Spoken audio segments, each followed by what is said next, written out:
Still on casual mode. It is now important not to lose, though. I don't want to play round 5 again for a while. Bum, bum, bum, bum.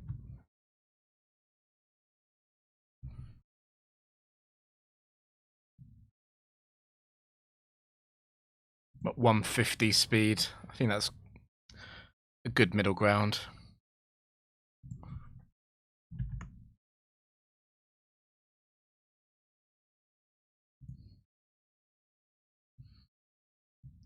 Let me link the stream.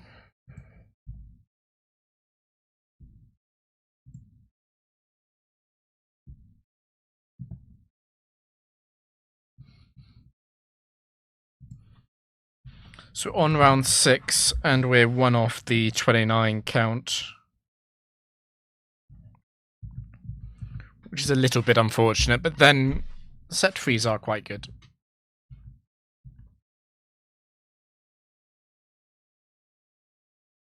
I don't think I have a swap goal. 35 is probably inevitable. I'd like to keep it below 43, I guess, but that's not... I'm not going to think about that too much.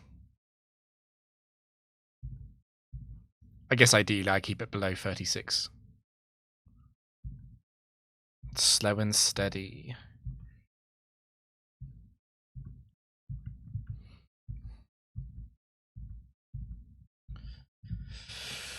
Oh, it's going to be another overheat one.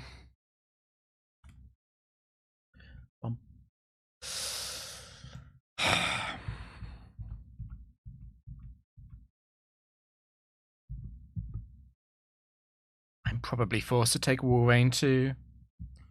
Probably forced.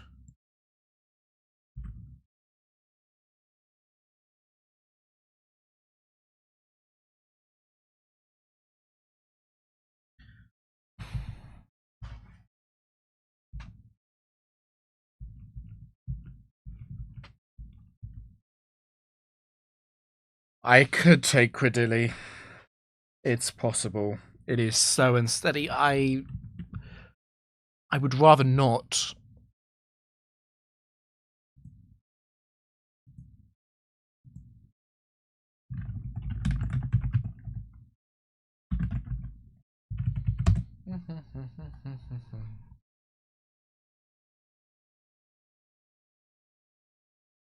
Is it worth just going for something that can actually beat most of the slow and steady mons in an endgame 1v1?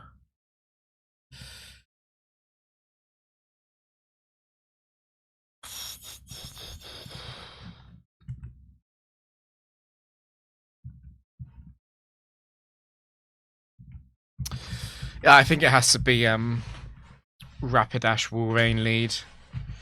Walrein's not too bad with the Ivy advantage, at least.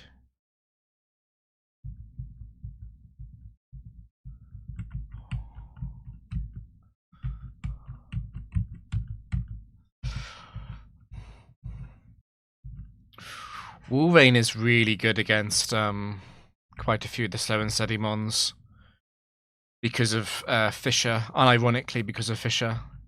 The issue with Walrein is that if it is an electric, I mean, it has to be pretty bulky. It has to be pretty high risk. It's got to be a Thunder probably to take out the Walrein. I'm a bit worried about an endgame electric. I'm not sure if I can take Credilli.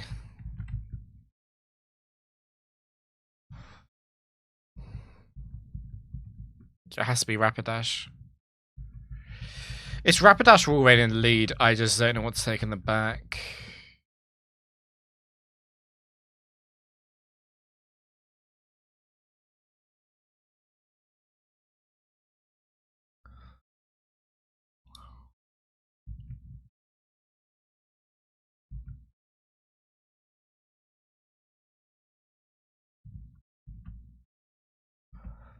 I've also got to think about what the lead slot actually is. I think I'd rather Trace happen. The native Gen 3 Trace Bug. I think I'd rather hit Walrein than Rapidash.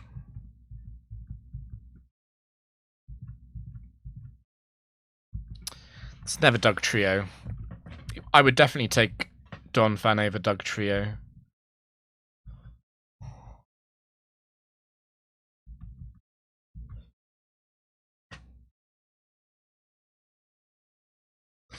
Donphan does let me switch out Walrein.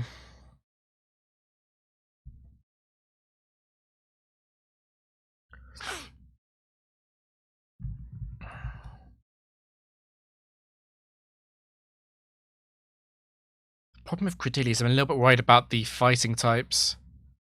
I don't know if I can switch into that.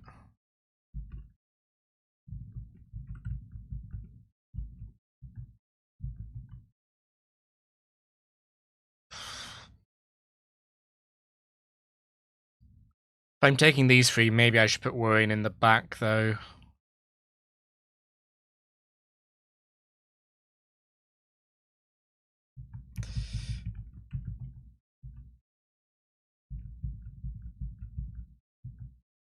It's not Flash Fire.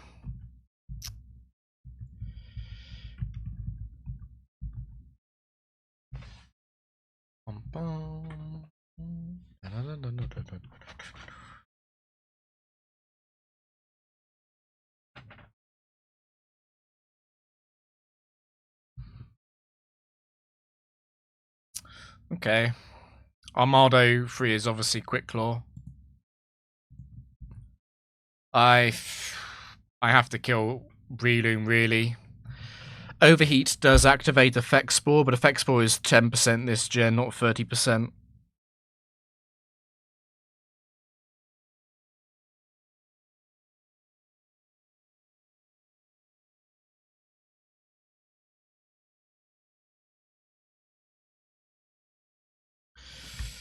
Yep, I think I just Surf and Overheat. If Quick Claw goes off, then Rapidash probably dies to... No. Armado wouldn't Earthquake, I don't think, here. Or maybe it could. No, it could, actually. Rapidash can die if Quick Claw goes off. Do I want to Ice Beam because of that, then?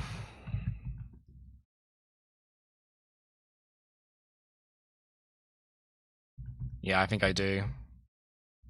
I can also miss Overheat. That would be dreadful.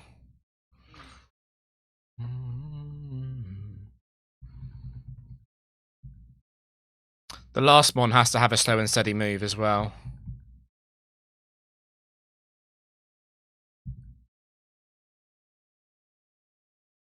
It's T-Wave.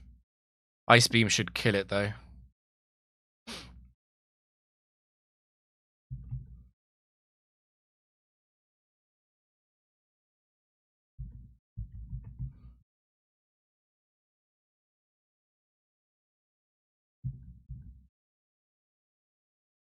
After the Swords Dance, there's not actually a lot I can do against a Quick Claw, but luckily it didn't go off.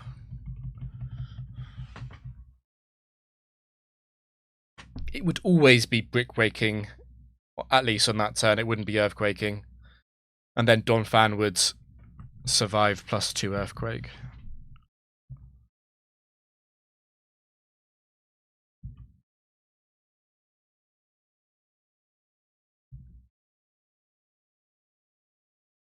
It's impossible to predict.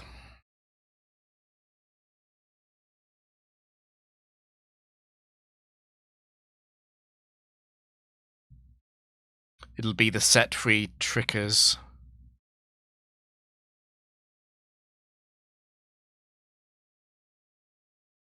I don't like taking Manectric over Rapidash that much, though.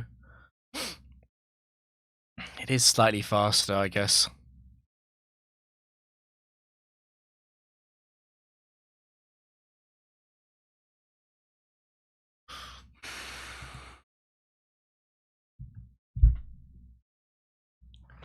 Bum, bum, bum.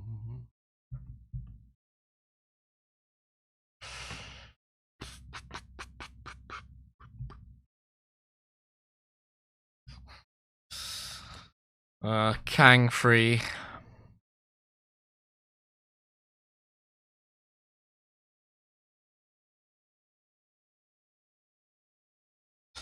I'm thinking of or not I kill Kang all the time with overheat surf. I guess I wouldn't be surfing anyway. I'd be ice beaming in case the overheat crits.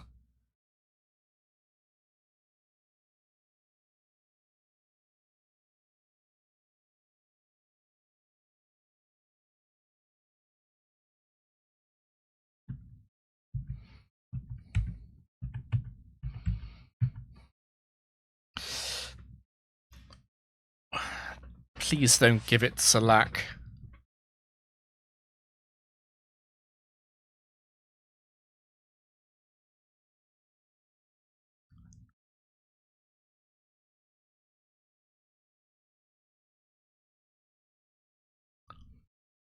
I don't think I'd get Quagsire with Ice Beam Overheat, though.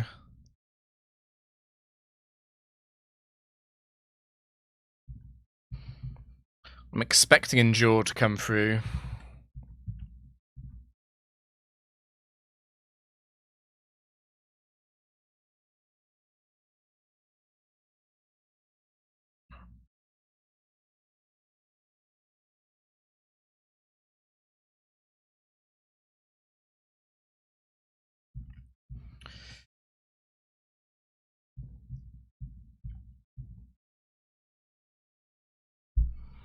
The AI doesn't keep track of the Endure turns, it just keeps doing it.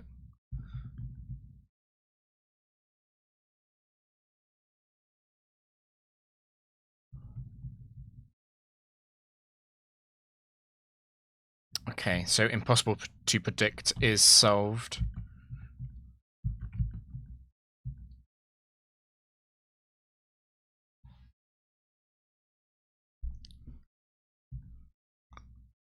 Ever take Skarmory free over Donphan?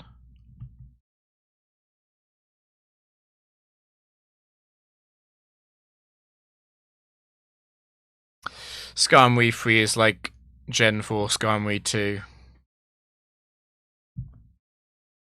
Max HP, max special defense with Curse, Rest, Fly, and Toxic.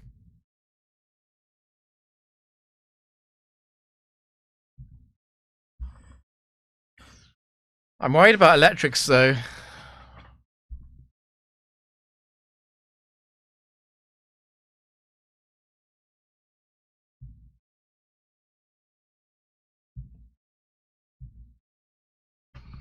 Steel type and it can't be Skarmory. That's quite limited, actually.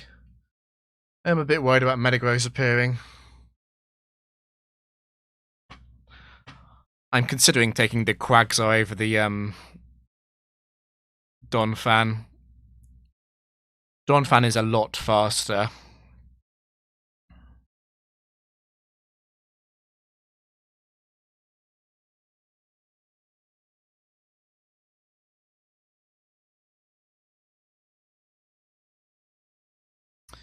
But Quagsire's a better switch-in for the... Well, it's not a better switch-in for Grass, but it is for the others. I think I'll leave it. I think the Ivy advantage is quite significant.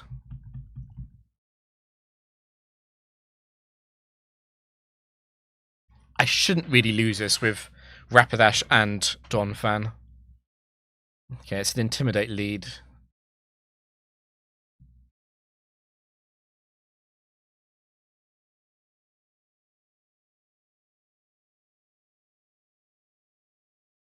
That is annoying.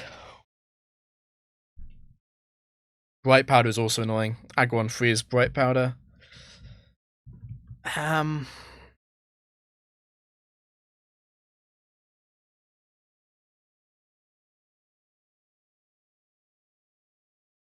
forgotten what the weather glitch was in Gen 3 again. So the final move is... If the final move is the strongest... Actually, it doesn't even matter. Because one of its final moves will be strongest and one of its won't. Because it'll be Thunder and Earthquake, respectively. So Gyarados should use Rain Dance here. As long as it doesn't Quick Claw Rain Dance, I can kill Aggron, at least. And the following turn I can Sunny Day.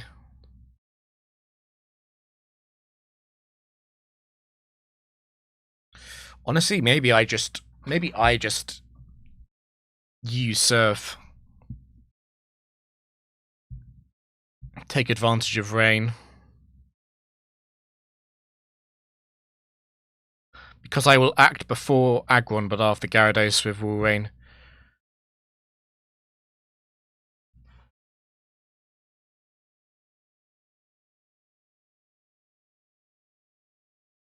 I mean, to be honest, I think I'd still want to overheat Aggron anyway, because getting a Rain boosted Surf on the final steal is also quite important, I feel. And also it is good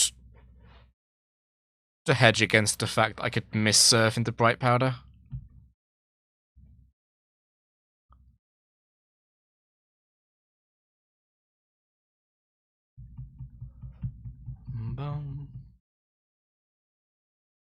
Yeah, there's Metagross 3. It's the double team rest one. There's the Rain Dance. We knew that was going to happen.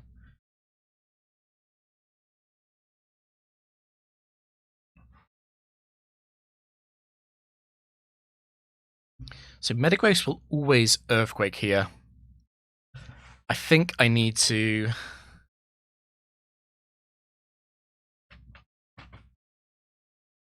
What do I need to do? Should I just Surf and switch?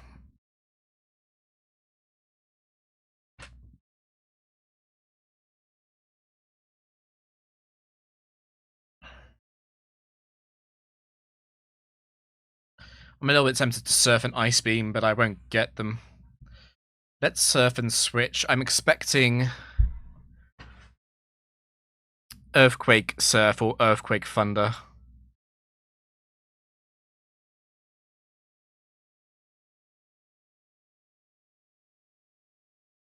If I Sunny Day, how can I lose?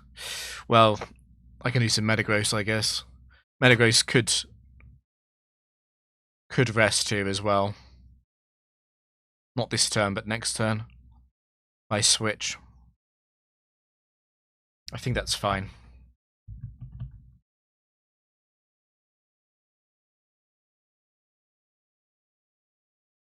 It was guaranteed to do that because Rapidash feints and Gyarados dodges it.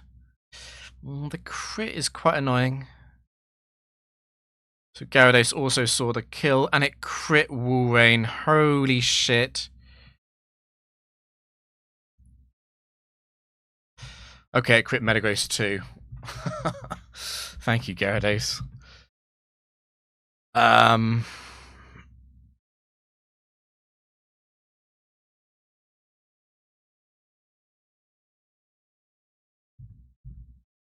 just kind of dead to Earthquake though, right? Do I need to Hypnosis? I really want a Sunny Day is the problem.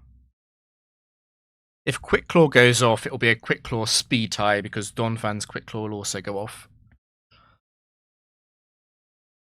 The most likely outcome, though, is that Quick Claw does not go off. I think I need to Hypnosis.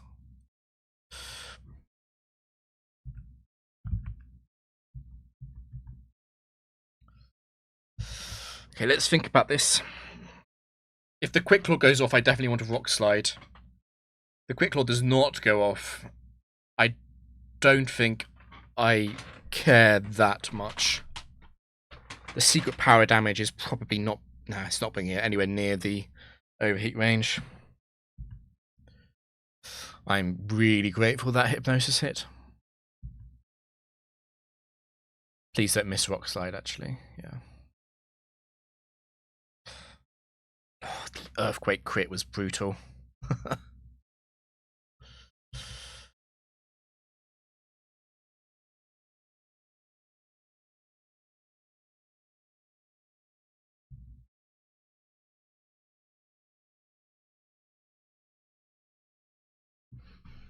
Gyarados is an interesting take. No type, no phrase. Gyarados is an interesting take over Rapidash. Because it lets Walrein use Earthquake. I can also Rain Dance Surf, which is a bit interesting. And Gyarados has an electric switch in Donphan. The only problem is I'm kind of all in on the Ice move. And then the alternative is that I use Metagross. I kind of want to take Metagross to deny the enemy Metagross. I'm a little bit worried about Metagross encouraging Earthquakes, though, particularly with Rapidash.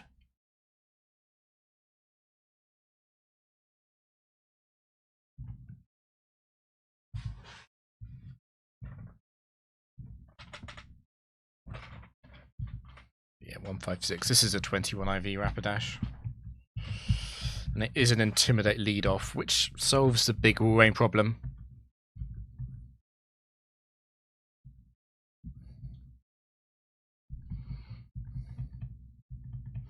I now have 2 Pokemon with Quick Claw. It kind of protects me against enemy Quick Claws. Kind of.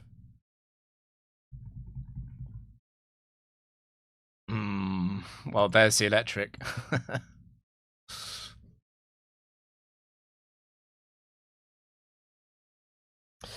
At least Jolteon is guaranteed to go after Gyarados. Jolteon won't see a kill on Walrein. I'm a little bit worried about Sceptile critting Walrein, though.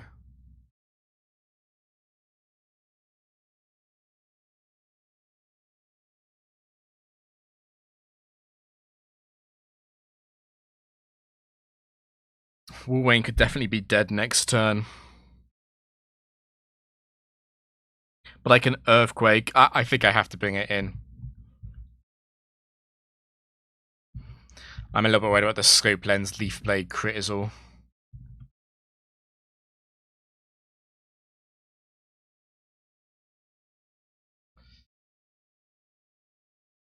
Please. Oh my god. It targeted Gyarados, which means that Thunderbolt is also going to hit Gyarados.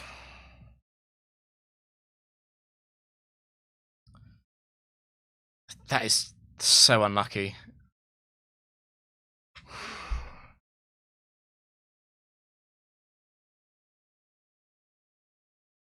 Yeah, that crit doesn't matter. The last Pokemon really needs to suck.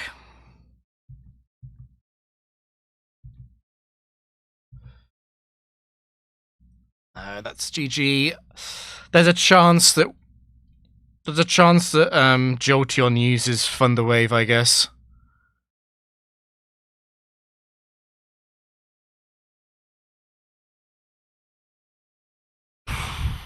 I could crit Surf. Crit Surf might kill Weezing. I've got a feeling. Oh, I guess I've also got Bright Powder on Walrein. That's something. Got a feeling I might need to crit Jolteon though.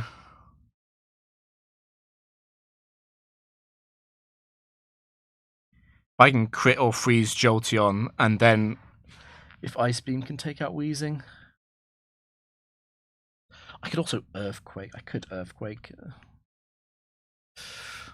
And then Surf. I don't think the chip damage is going to matter at all. It might be correct to Sheer Cold. If I Sheer Cold Jolteon on Thunder Wave, I can win, I feel.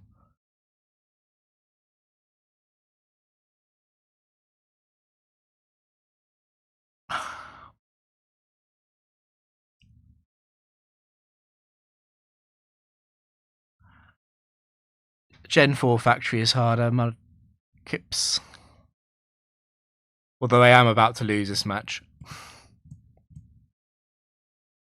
Let me think about the best outcome here. Earthquake won't kill Jolteon. Crit Earthquake would. Crit Ice Beam would kill Jolteon. Freeze would also solve it. I am more likely to hit Sheer Cold than to crit or freeze, though.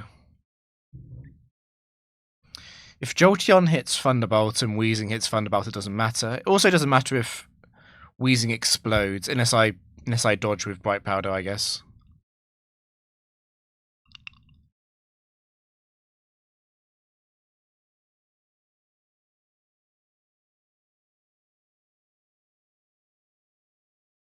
There is another angle here, which is the fact that if I harm Jolteon, Weezing is going to Thunderbolt it next turn. Because of Volt Absorb in doubles in Gen 3, the Gen 3 doubles AI. The problem with that is that if I try and take advantage of that, the redirection will go into Walrein, which doesn't help.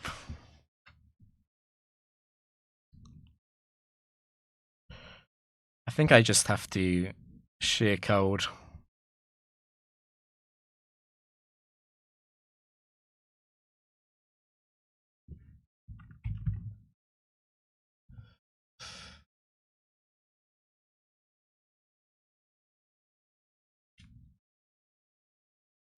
Even if I attack, the alternative would be Ice Beam onto Weezing and hope it dies.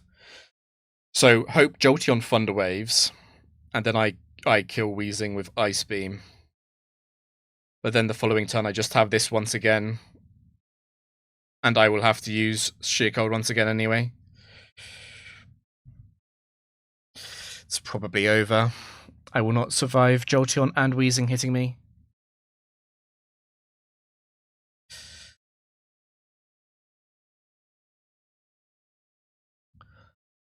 I can't believe Sceptile targeted Gyarados with Leaf Blade, crit Donphan on the switch in, and then of course Gyarados faints even though it comes in again.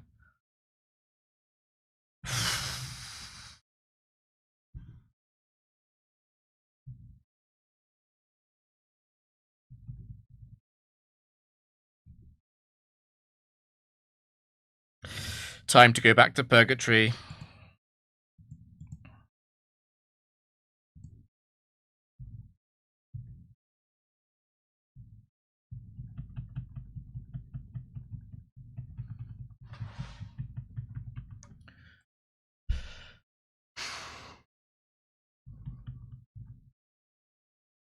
Boom, boom, boom, boom.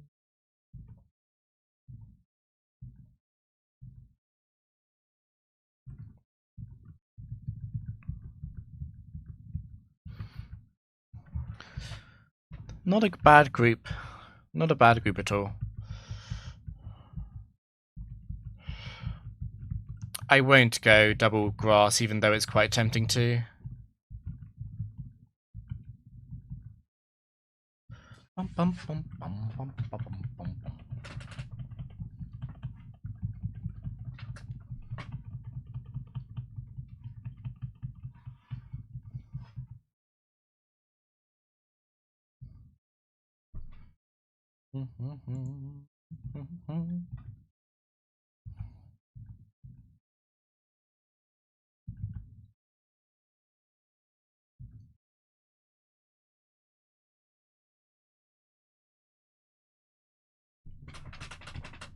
No poison point? That's surprising.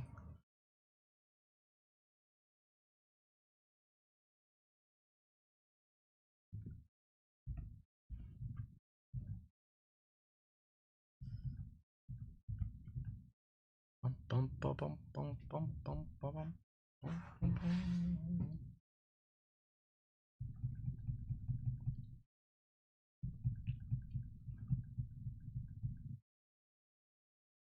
A little bit spooky, actually. I don't have a great way of killing that Fampi now.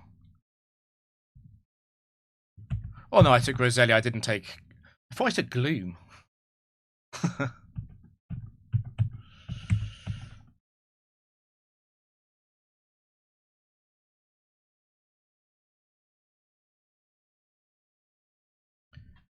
Dun, dun, dun.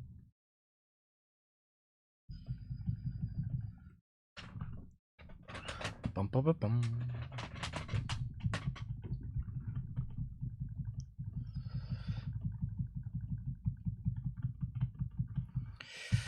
That loss is going to eat away at my brain because I could have taken Metagross free, which would have been really good there. Bum, bum. Although, honestly, the swap count was a bit too high. I was in trouble. I was in trouble in round 8 regardless, I think.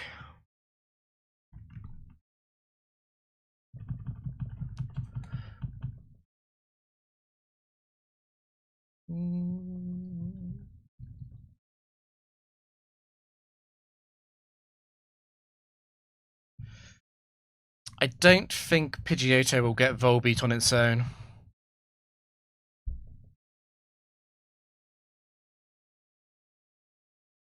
Oh, it did. Okay.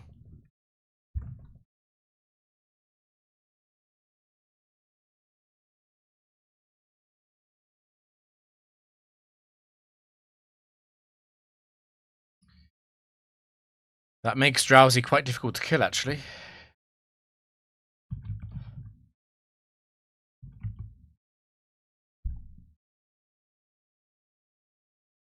Mods that probably does more damage than Water Pulse, actually, to Grimer.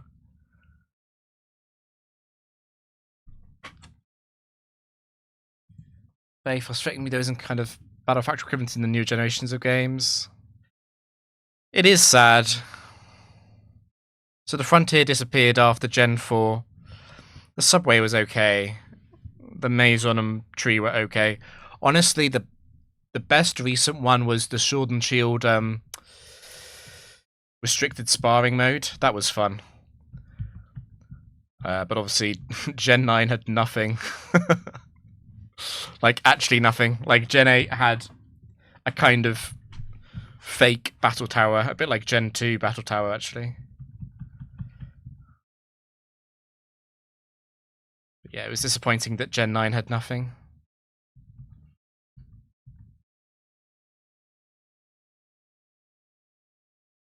Exit. I mean, modern Factory would be a bit of a crap shot, right? It would be so difficult to actually prepare for everything. It would... I'm not sure how much fun it would be. It would be fun. It would be a lot more fun than the base game.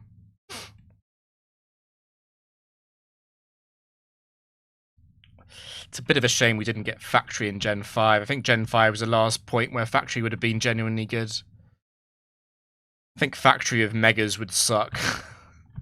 Factory with Z-Moves would definitely suck.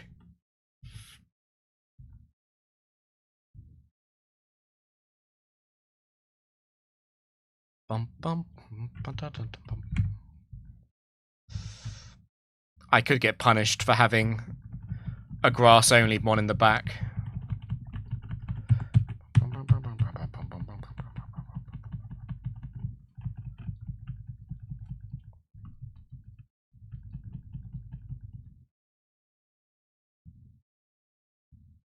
It's very difficult to care about the random AI rounds after being in a high streak.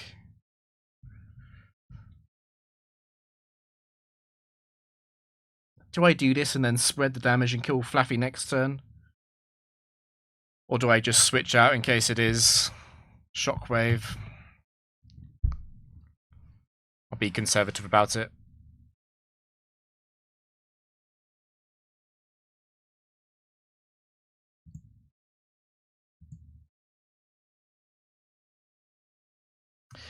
The only time I've been properly triggered was in Oras when they had the Battle Frontier is coming soon message.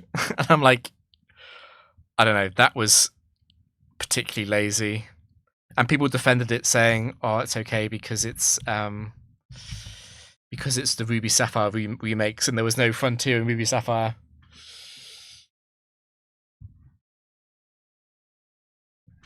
I think Factory could have worked in Gen 6 and 7 as long as it doesn't use the same sets as the Maison or Tree, though. I mean, there are no Megas in the Maison, but I think Terrestrialization is a much better mechanic. Quilava, you're betraying me here.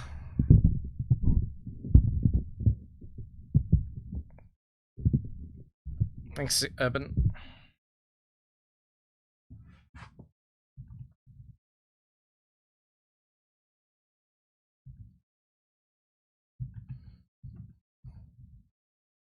Yeah, I don't know. I haven't played much Gen 9 PvP, so my opinion about terrestrialization is like not fully formed. But I trust my friends who say it's okay.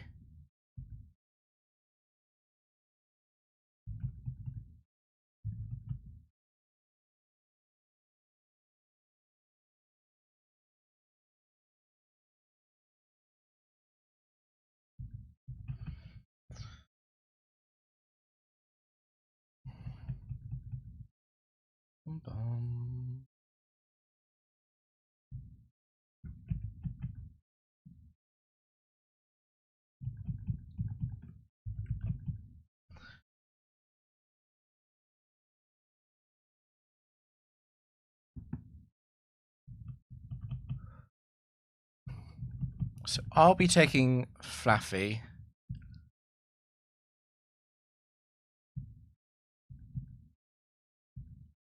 I'll definitely be taking Flaffy.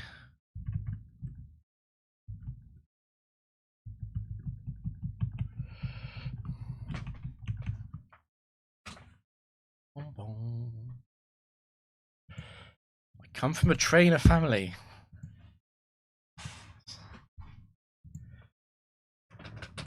Yeah, it's a shame because it would be so much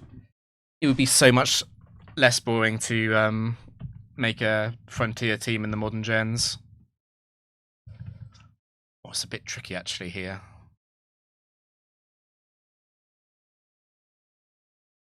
I think I do have to prepare for Chinchou to be Volt Absorb.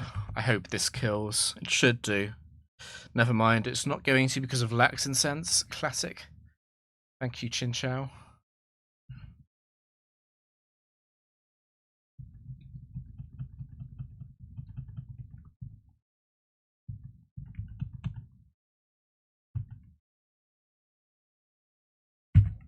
I don't want to miss again.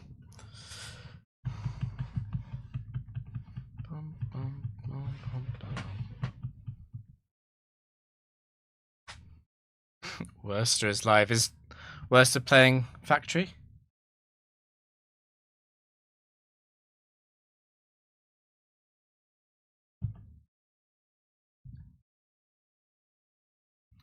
Honestly, I might need the assist. I'm not sure if Aerial Ace will kill Dustox. It probably doesn't. Stadium.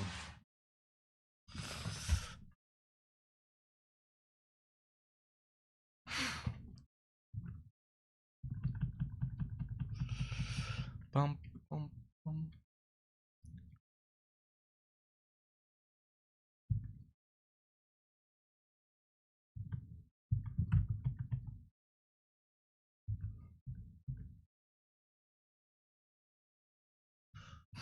Transfers only from New Game. I mean, that sounds like the most made up thing ever, I'll be honest.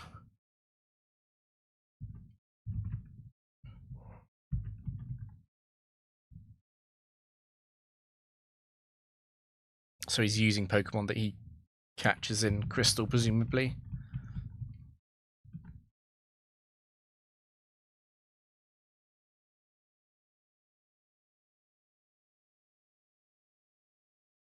I don't know anything about the ROM hack versions of the Battle Frontier.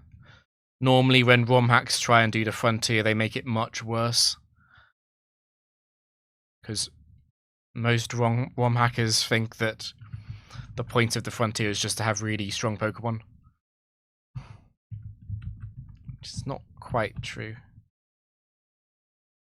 Boom, boom.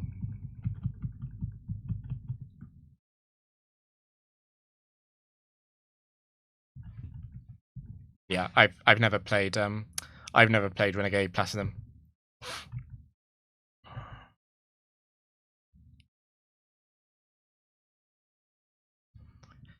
How do you make it better? You don't.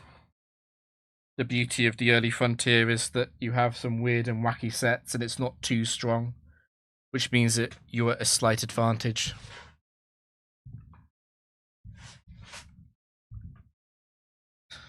Chinchou for Fluffy, I guess. Actually, I want the Dustox. But I can't. Okay.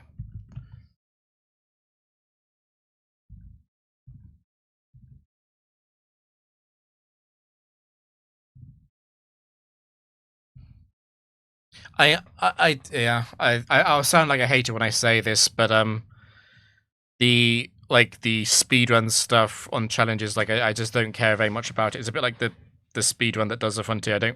I don't really care about it. It's neat, but it's like it feels very fake and arbitrary to me. How is it better than the current? If you had to make it better, the only thing I would change about the Gen 4 Frontier is I'd put Uxie, Azelf, Mesprit, and Spiritomb in. And I might also nerf Metagross 4 and Machamp 3.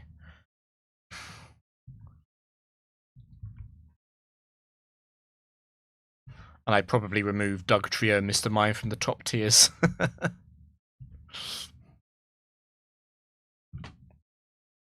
Speedrunning, specifically the factory, doesn't feel that arbitrary. Like, speedrunning the tower, just the tower, doesn't feel that arbitrary. But, like, the speedrun also involving catching and training the Pokemon feels a bit weird.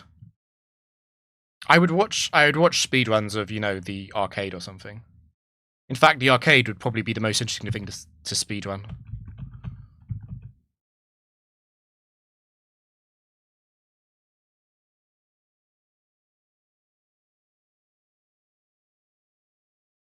Right, Powder. Yeah, I mean, I would remove Quick Claw from the entire game. But that's a bit extreme.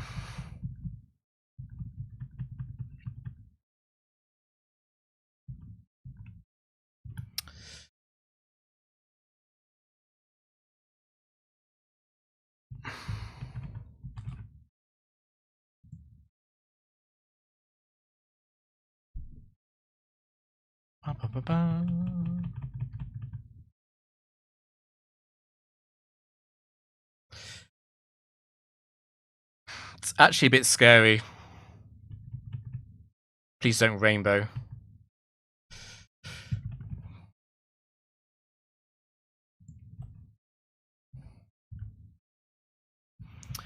Weeping Bell is max HP. I'm not going to do very much damage to it with Silverwind after the Intimidate.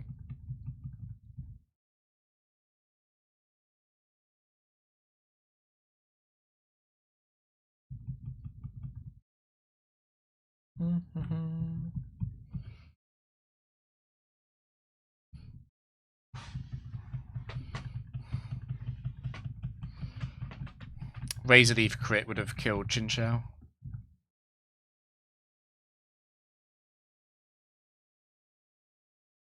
I don't know. I just think ignoring the speed stat is ridiculous. I think if Quick Claw gave a boost to speed, I think that'd be fine. But just making you go first is ridiculous.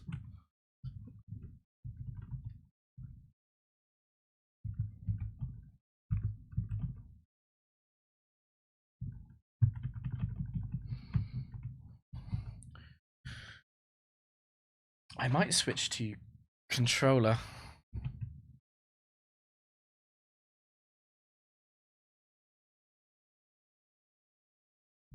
It doesn't even matter. Like, even if it was like ×4, it would still be way better.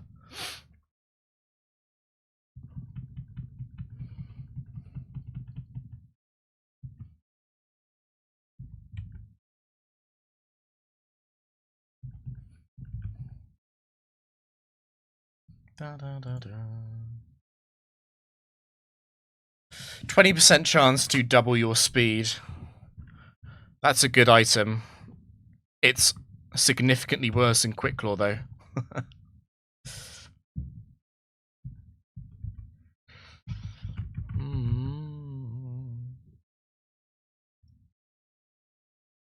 I can get punished for trying to kill Houndour. That's fine, because I've got Quick Attack.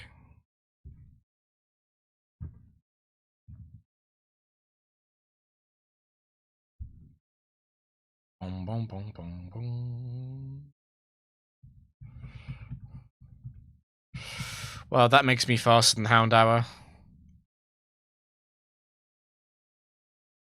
I'll kill at +1, I think.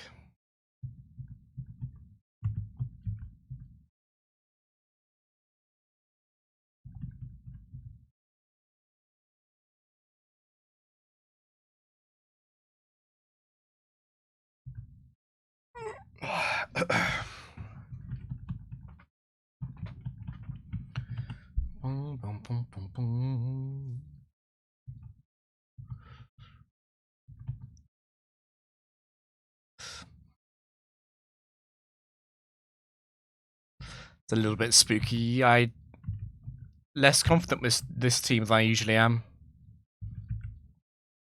I'm going to take Lombre instead of Houndour for the fake out.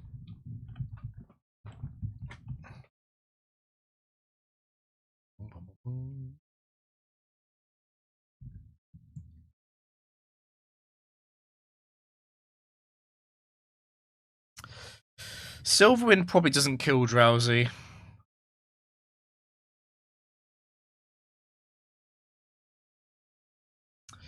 Well, particularly with Intimidate, it doesn't. It's still correct to attack, though, surely. I'll fake out to prevent the Flame Wheel crit.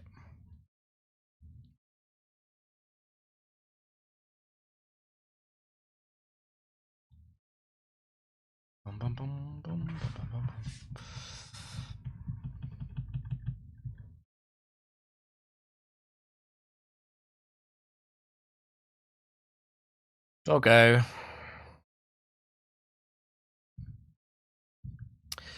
Airy Lace, Water Pulse won't kill it. I think I probably should Icy Wind. That way I can potentially get the double KO next turn. It's fine. Icy Wind into Growlithe is the important target.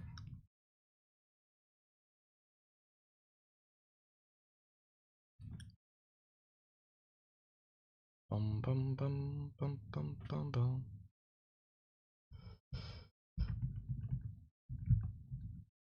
Bum, bum, bum.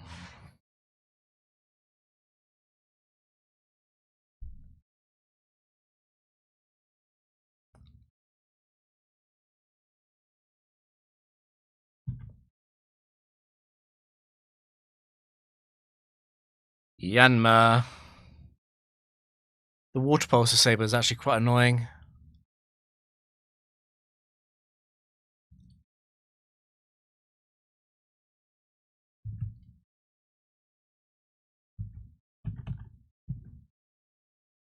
I'm tempted to switch out. I'm going to stay in and absorb just in case I don't get the kill, I think.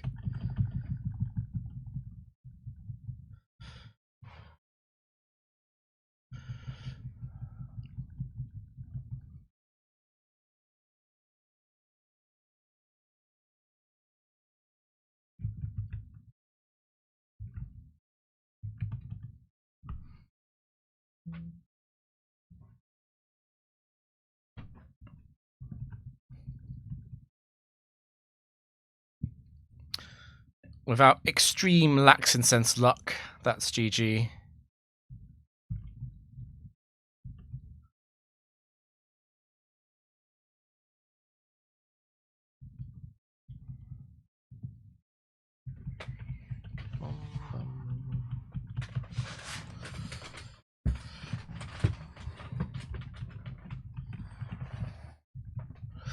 Well, at least I haven't lost to random AI in a while.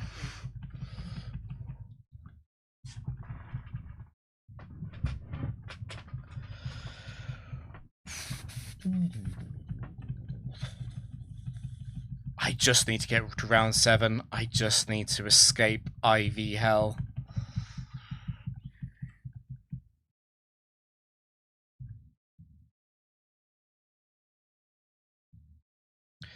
There are some pretty derpy Gen 3 ones here. I agree. I feel like sprite design peaked in Gen 5, to be honest. In terms of the character. And then everything just died in Gen 6.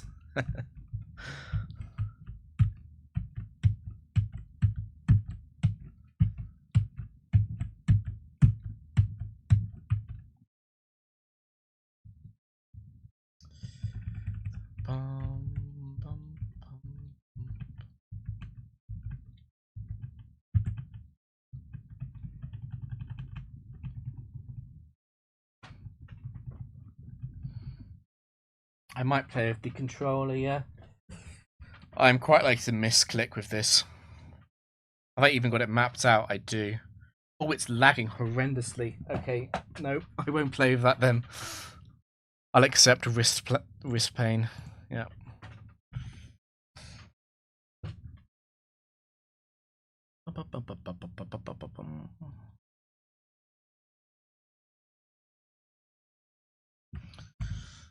I always say Charmeleon can be left alone.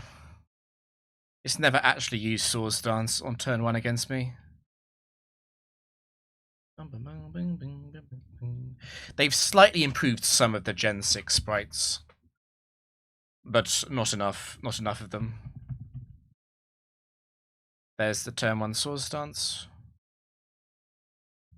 I can't leave Pidgeot there because Air Relays probably can one-shot Cacturn with a high enough roll. I should have encored Swords Dance. It occurred to me slightly too late.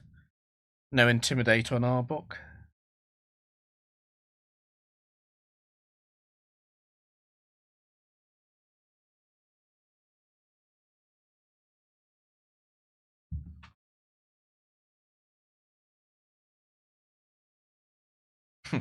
I want to click Acid. I'm not confident in it doing enough though, even with Spark. No, it wouldn't. It wouldn't have done enough.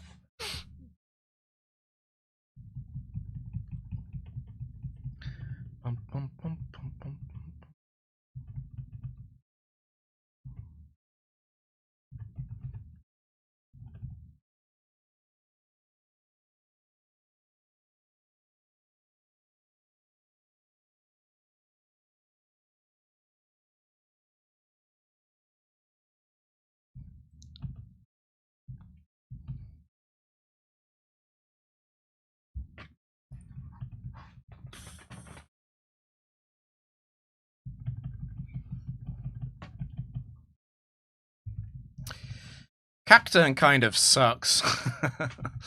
That was a bit embarrassing, Cacturn.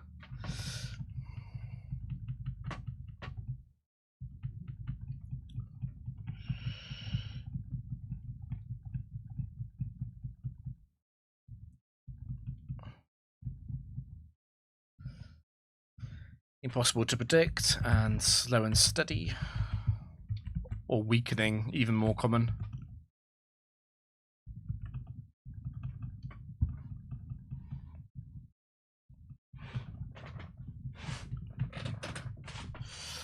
At least Arbok 1 has the correct EV spread.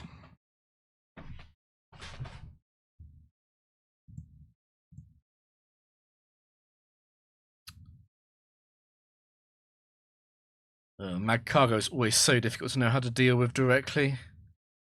I'm actually going to do it.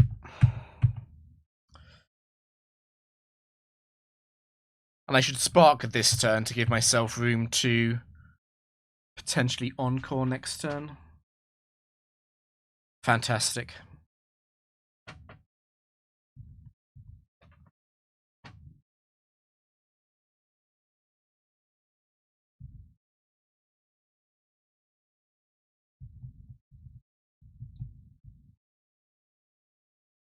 It'll be funny if the last Pokemon is Plusle.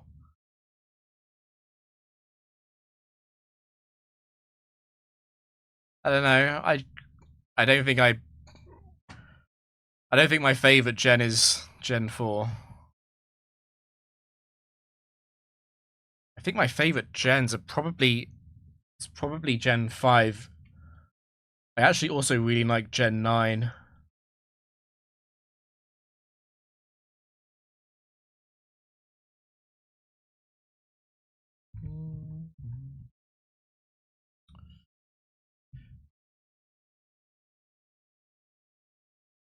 I think Gen 9 is way better than Gen 7, for example. I also think it's much better than Gen 2. I think Gen 1 is the worst gen. I don't think that's very close.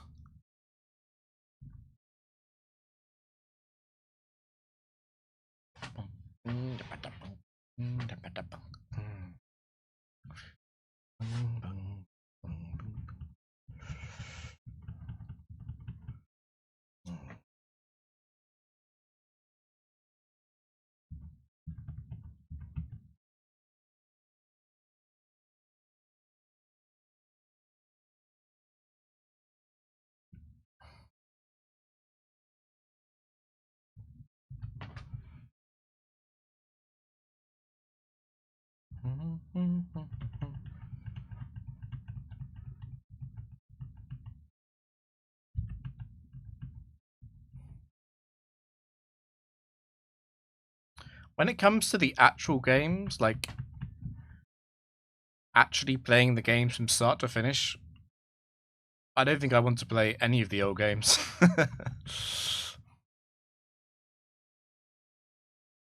I think the oldest game that I'd willingly play through for fun would probably be Black or Black 2.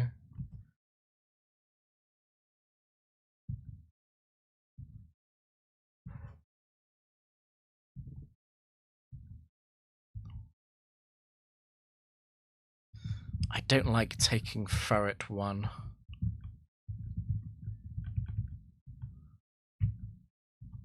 Kadabra 1 also sucks.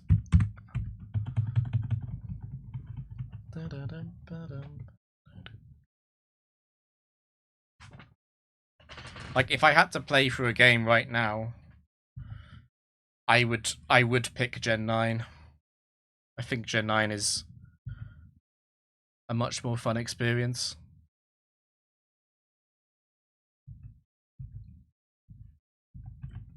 I also think Gen 9 is way worse than it should be.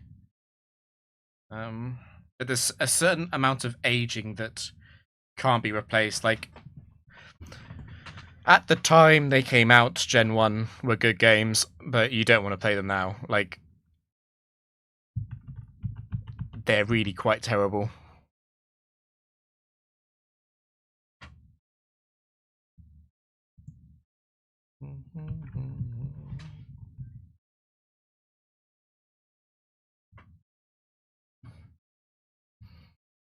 Am I synchronized? I am. And you're Rosterberry. I didn't see that one coming, actually. I kind of need to kill Bailey first, though.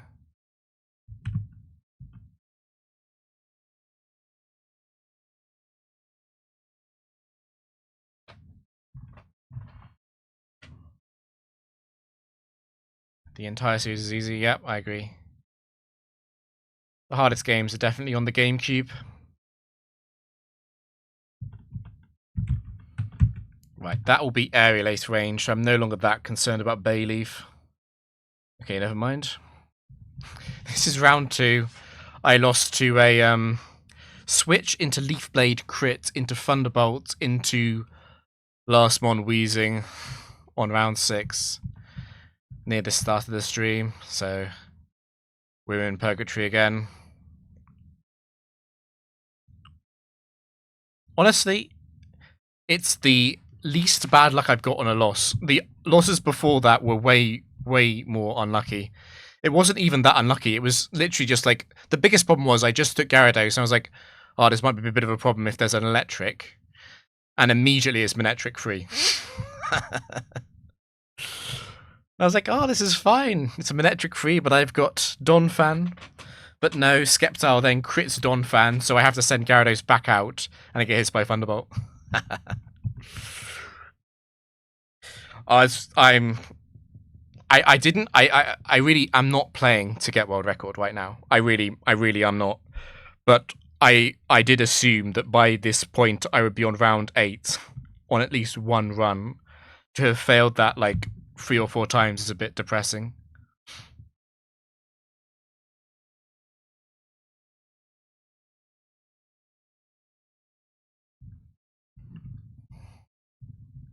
So I'm not upset about like not getting a huge run. I'm a little bit upset that I haven't got past like 42.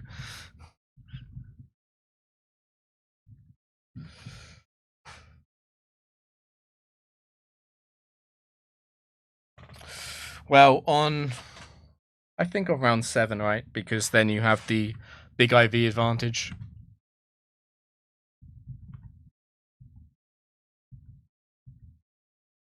Yeah, I have got mine Mantine in the back. Gosh, I have to take one of these clowns. Probably taking Relicanth. Yeah, goodbye Mantine.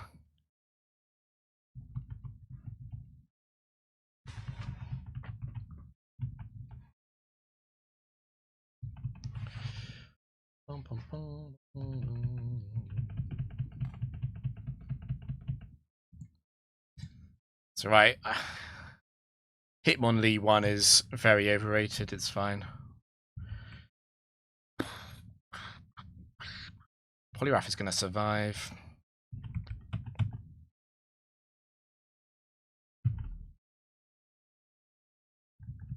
Honestly, I need to get a chip in before it potentially Petal Dance crits into Kadabra.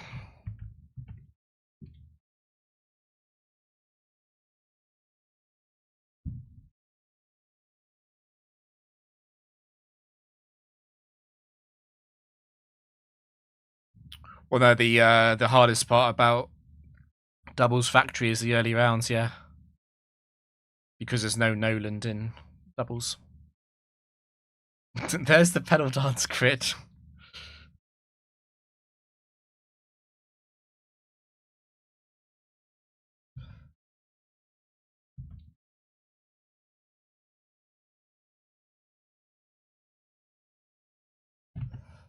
The last Pokemon is a fighting type as well. I'm actually going to switch.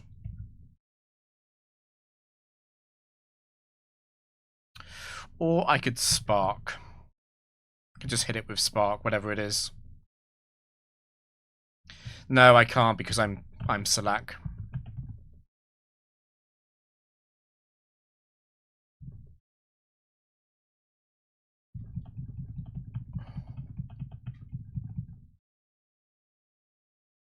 It's Mr. Triple Kick.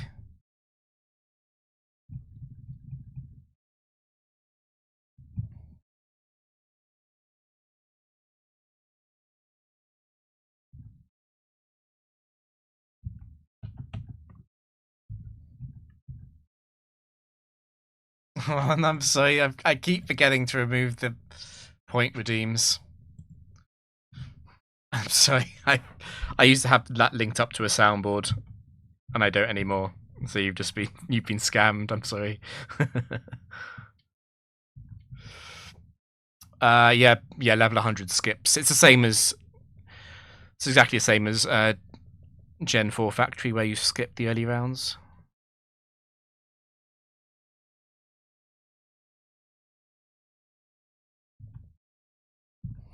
The main difference is that in Gen 4 you get a elevation every 7 swaps, where in Gen 3 you only get an elevation starting on 15 every 7 swaps. So you can't have elevations before round 4 in Gen 3.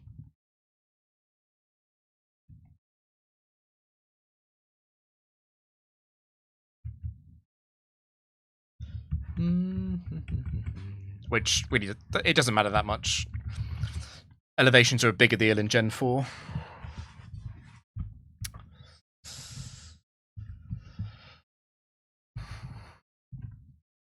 Honestly, I kind of want to take Gloom, but I guess I'm believing in Poliwrath.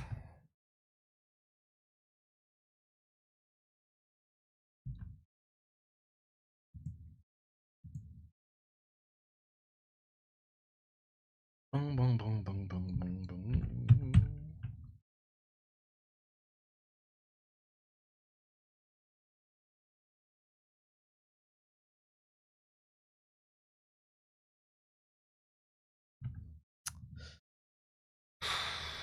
The most annoying thing Ninjas could do is actually dig. And I'm fine leaving that happen. And I'm not going to two-shot some Flora with submission anyway, so I'll Rock Tomb it. Honestly, maybe I should Bubble Beam it.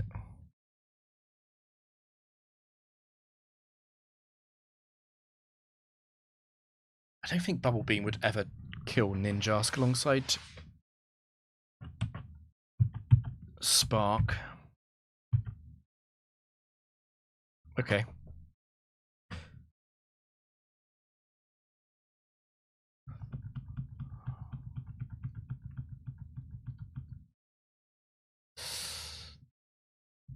I will have to hit submission now.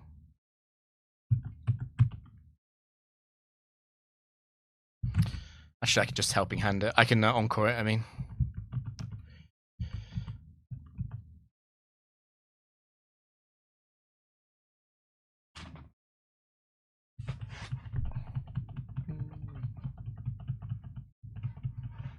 The reason to take mine M1.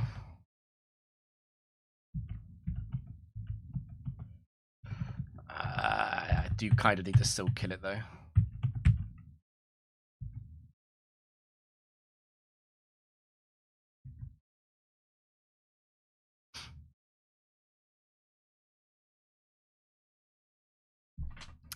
I'm not switching. It's a nice try, but I'm not going to switch. If I drag an Ninjask back in, that's fine.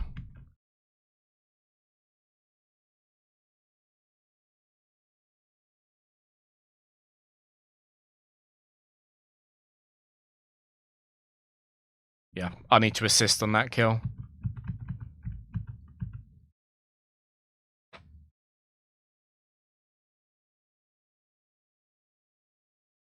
He's gonna punch you.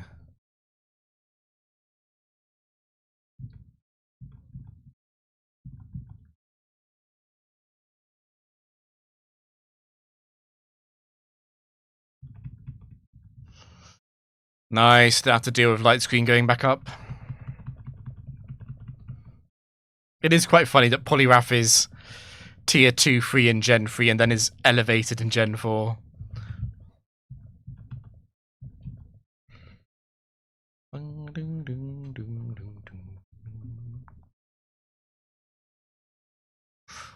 Sableye was helpful this game. Yeah, they are actually, you're right. And Firo was demoted.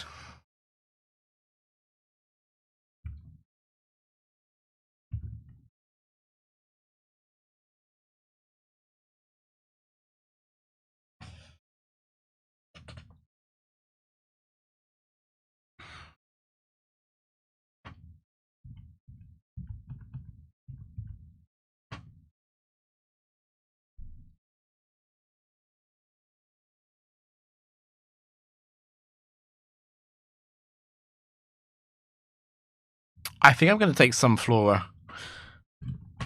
Surely not, actually. Surely not.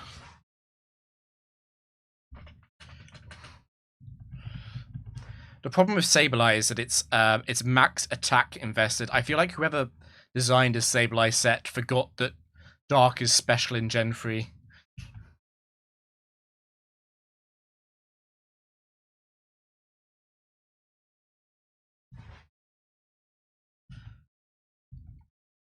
Who'll EV one day? Like, what do I actually take?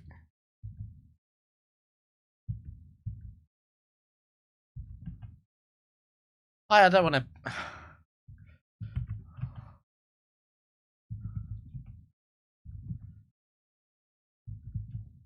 These are 3 bad options. And Sunflower is probably the best. I think CISO's still making Team EV.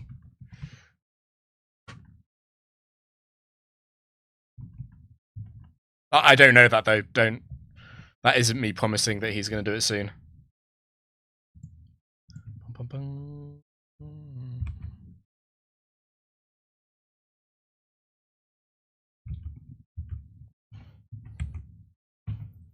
We hit these submissions. We hit these submissions. Come on, Poliwrath.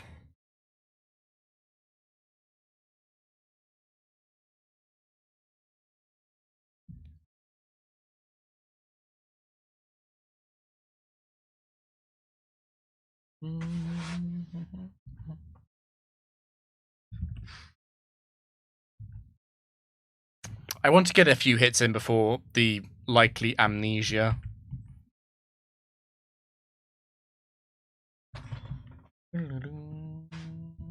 They're ready now. Okay.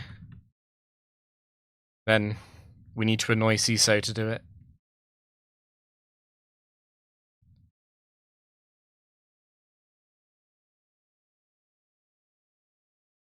We need Najeki in Gen 3. What does Najeki even stand for? Isn't that the name of Thornton in Japanese?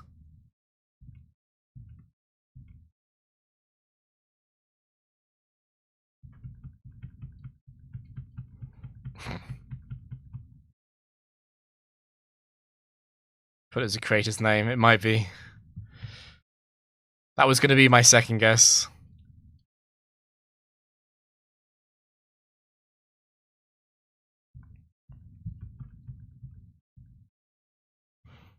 Why is Spark acting like a nuzzle?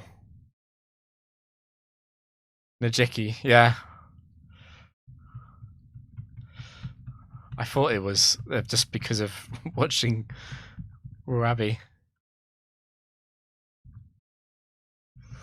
It makes sense, yeah. Should we call ours Thornton 49 then?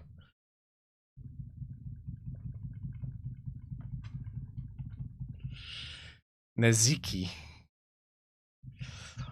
I guess maybe there isn't a good romanticization of it.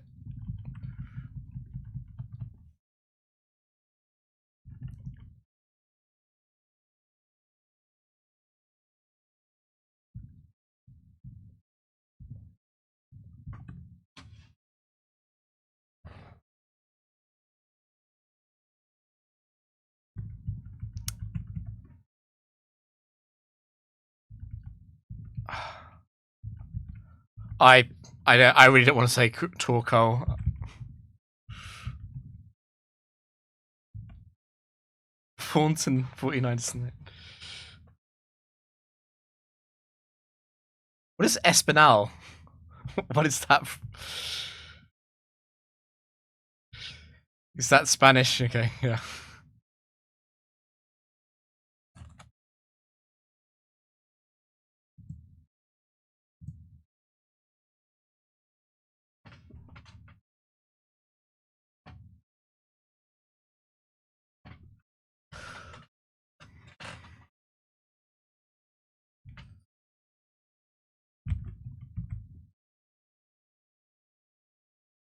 Perhaps I should yawn Sharpedo, actually.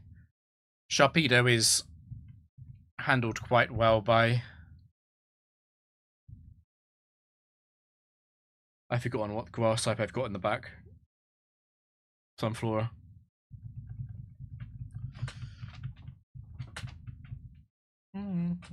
It genuinely is Nuzzle.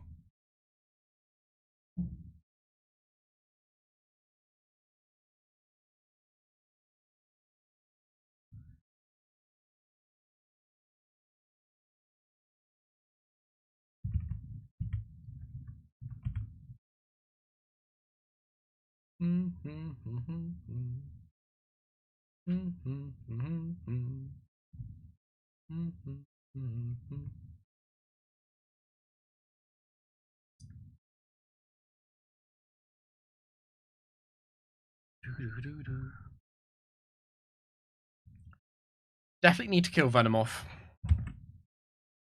It's probably worth taking out time to use Yawn, though. It might also be worth using Charm on Venomoth. But let's just Spark. Okay. I don't want to Encore that.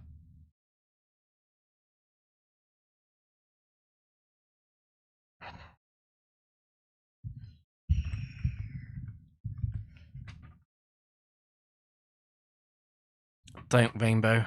Okay.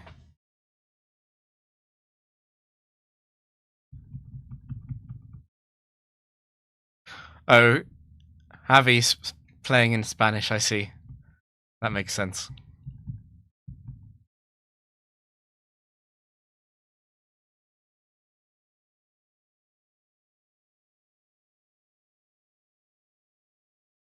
Spanish Factory is even more confusing. I don't speak Spanish, but I know a bit of Spanish.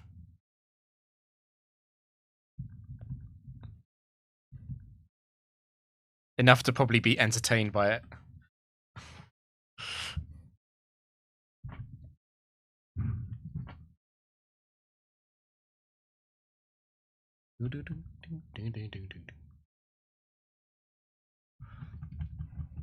Hooray, I didn't lose to random AI. Now I can lose to basic AI instead.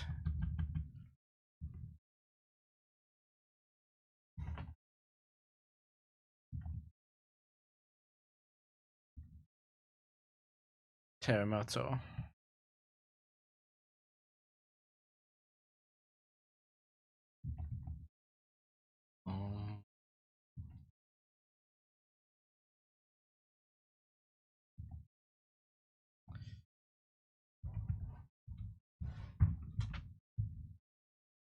I forgot that Seeking set was a thing. It's banned Absol.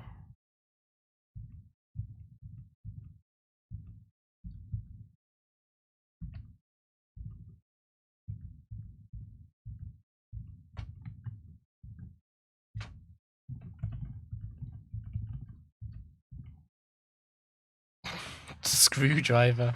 I've seen that in Google Translate before as well. In the Warabi streams.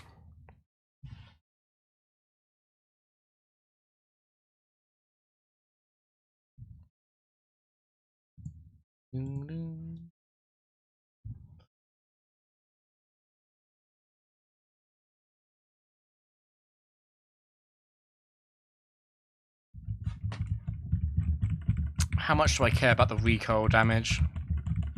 I care a little bit. I do have capacity to switch out, probably.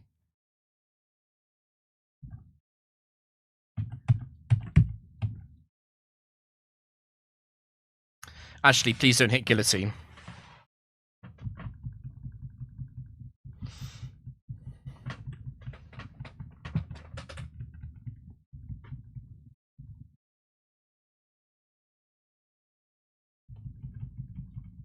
The paralysis is really good, though. It means that I can choose to Shadow Ball if I want to.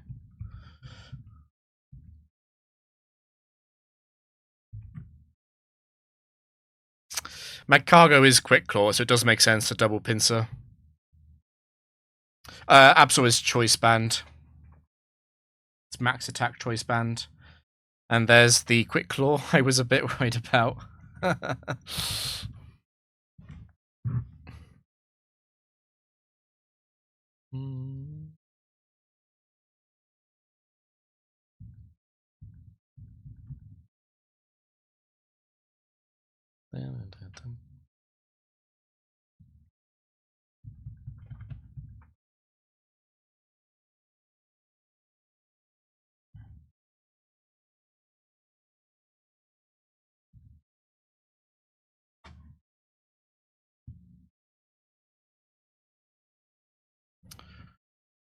If the aim is going to be the 36 rollover for round 9, do I really want to get max swaps here?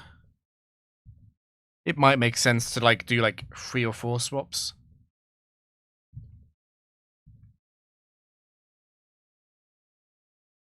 I mean, Pincer 2 has no bug moves. It's all normal. Magcargo 2 is pretty bad. Charmeleon 2 is at least fast.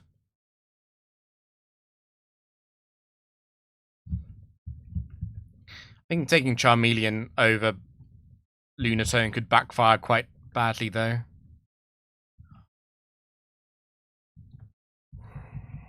Yeah, we don't need max swaps. It's not necessary.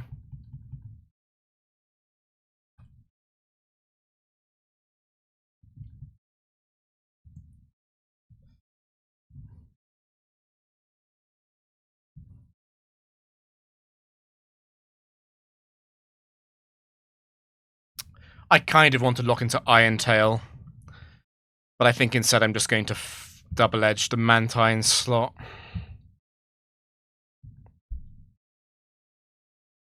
There are a fair number of set 2s that would feint to Choice Band double-edge. Okay, not Swalot though.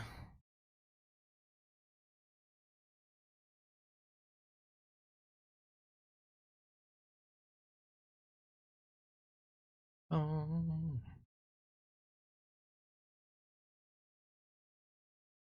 the right gender for thick fat, at least.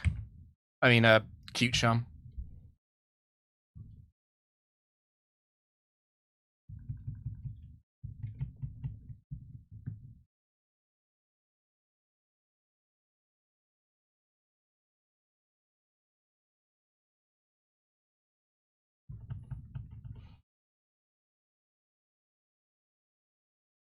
Despotar is Tyranitar. I remember that one.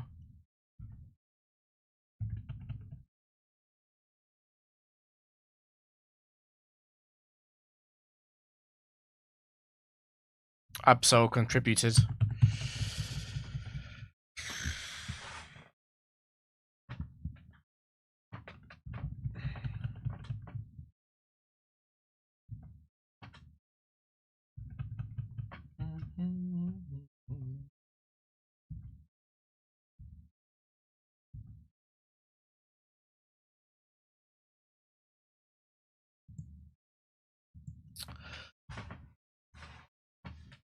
Yeah, well, Absol 4 is okay. Absol 2 is the real crime in Gen 4, I think.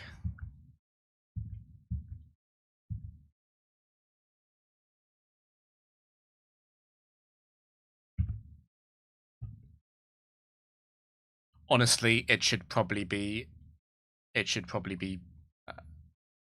plus all going.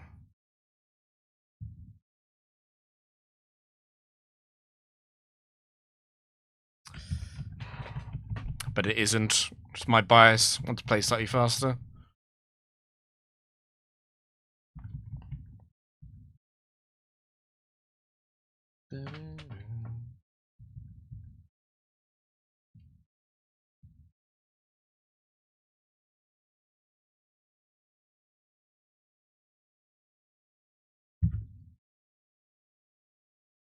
I could once again lock into Shadow Ball. It might be better than Aerial Ace.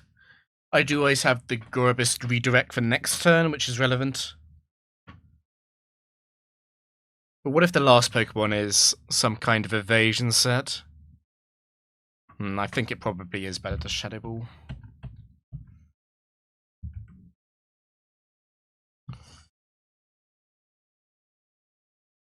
Volbeat is faster than Absol.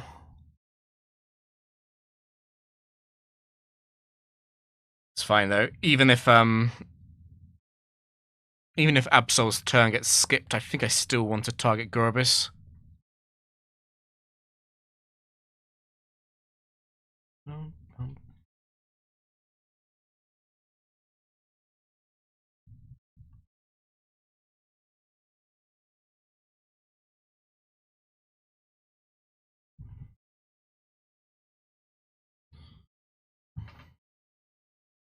That's fine as long as it doesn't crit me.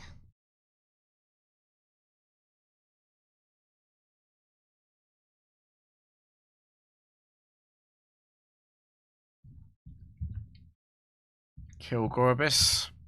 Mantine won't lose to Mightyena.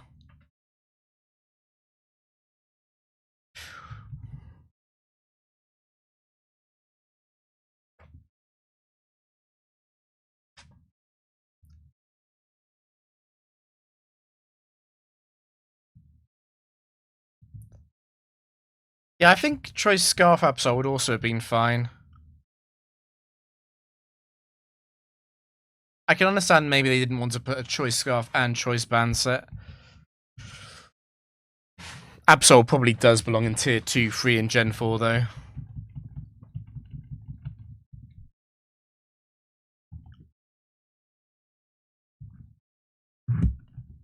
High risk rock, okay. Does Gorobus an improvement on Mantine?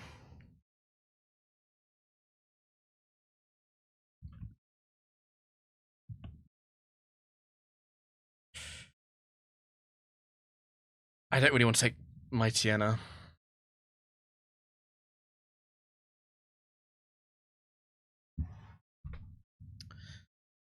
Let's see, Volbeat might be an improvement on Plusle.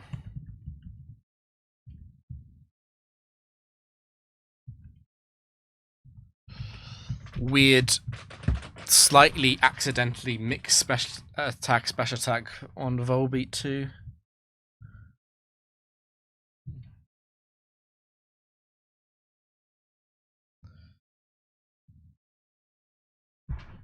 I was worried about the rock grounds, but they have not appeared. Instead, I wish I'd kept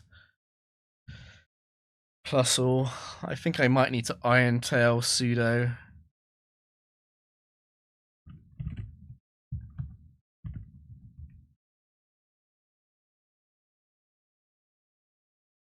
Rock Slide would be really bad, actually. I can't stop it, though. Okay, good. That means no Rock Slide, at least.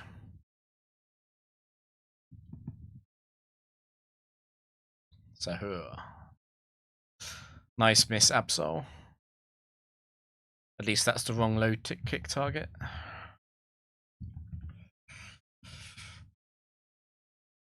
I am completely fine with this because although it is Salak, I am still faster.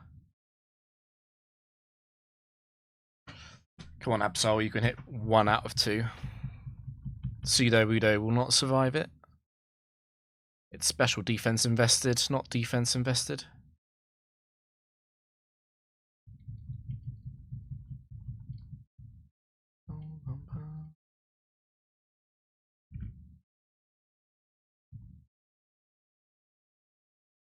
Choice Band Absol is not that bad.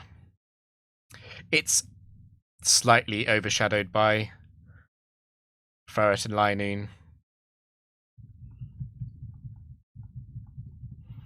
And also by its own really low base HP.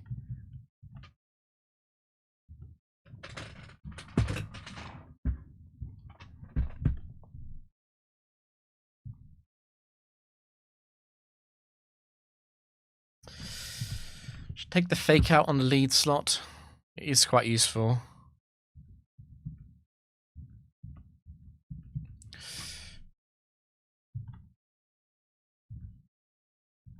Yeah, the weird part about tier 3s though is that a lot of them don't have speed investment when they should do, which makes Absol almost fast.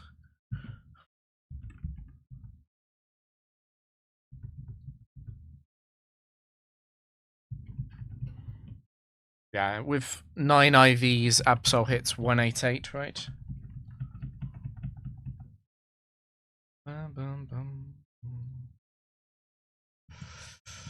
Cloister 2 is a monster. Known monster.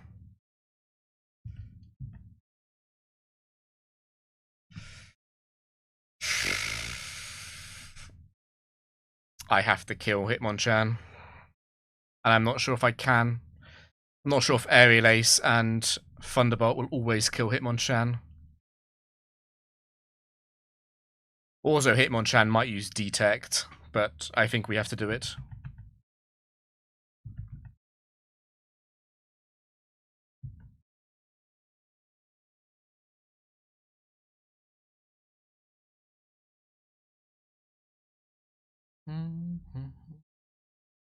Nice crit. Okay, well that makes it easy.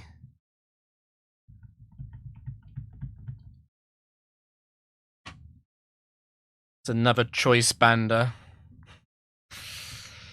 I'm a little bit scared of Cloister 2. It does have double team and leftovers.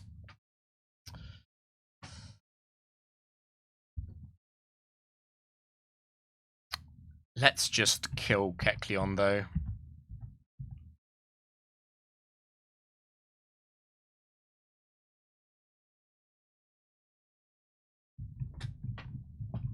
I'm glad I locked into Aerial Ace. This is playing like Smart AI would. So do that. Thunderbolt does do probably about half. Let's get multiple hits in. I'll Tail Glow if it uses Dive.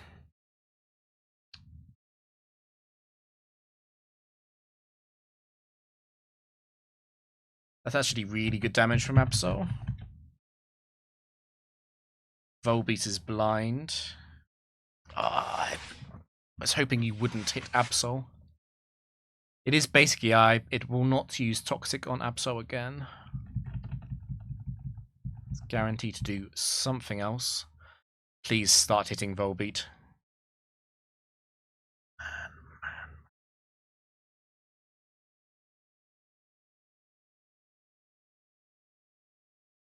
If it dives, I'm going to switch Absol. Never mind.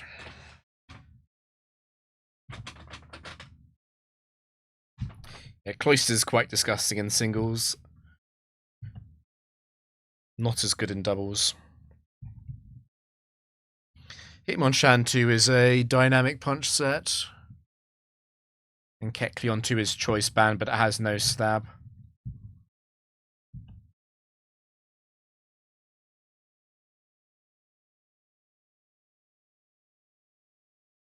I could take Kecleon over Persian.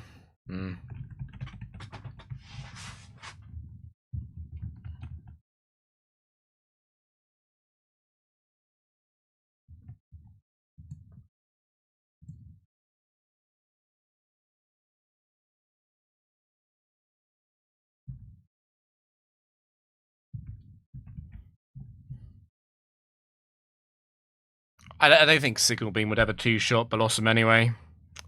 I might as well Ice Punch. I might as well Tail Glow, actually.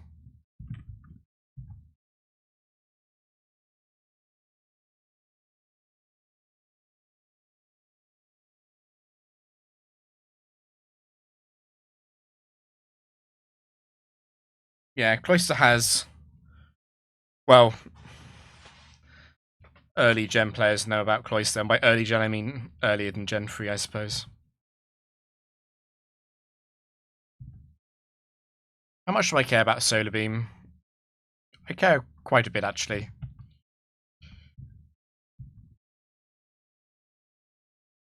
It's a Quick Claw from Seviper 2. I forgot that it had Quick Claw.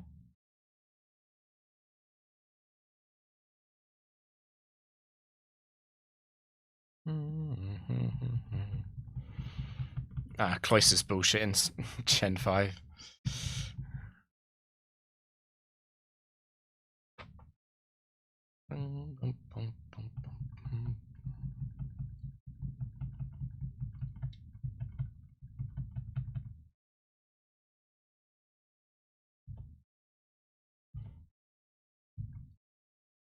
Gen 1 is a weird metagame. I like to watch Gen 1 and read about people who talk about it, but I don't want to play Gen 1. I have very little interest in that.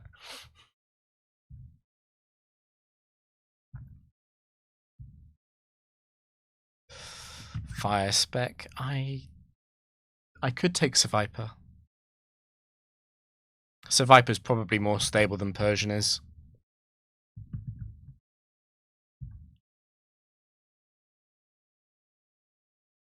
Slightly bulkier, slower, but hits harder and has better coverage. I think Gen 1 is very skillful, but it's... I don't want to say it's not Pokemon, but it's kind of not Pokemon. It's like a weird offshoot. It's the most different Pokemon ever was. Most different gen.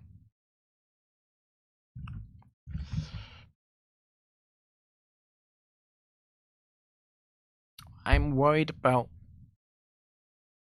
Flamethrower. I'm also worried about Overheat. Is it really worth it to save Volbeat? If Ponyta does not exactly Flamethrower Volbeat, I definitely want to stay in.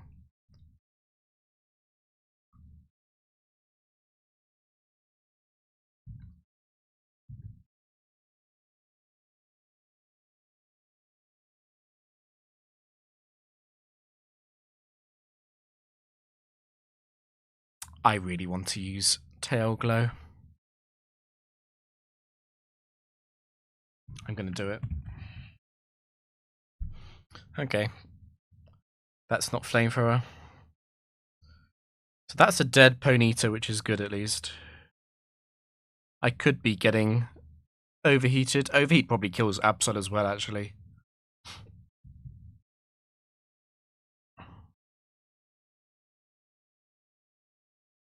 Okay.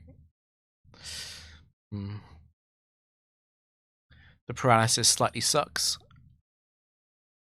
So Viper has Earthquake, which means I've just got to do a little bit of damage to Magcargo to make sure that it dies to Earthquake. Poliwrath won't beat Viper. This Poliwrath doesn't have any attacks apart from Brick Break. If it does go for the Belly Drum, I will have to react.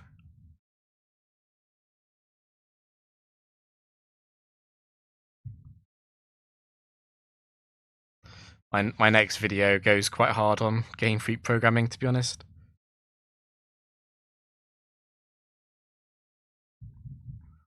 Did Absol survive? Holy. What is that? What is that HP? It looks like less than 5, but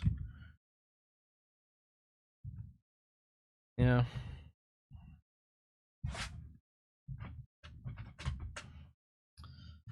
I won't finish off Magcargo with +2. I am +3 actually. No, never mind. I probably would. But Viper's faster.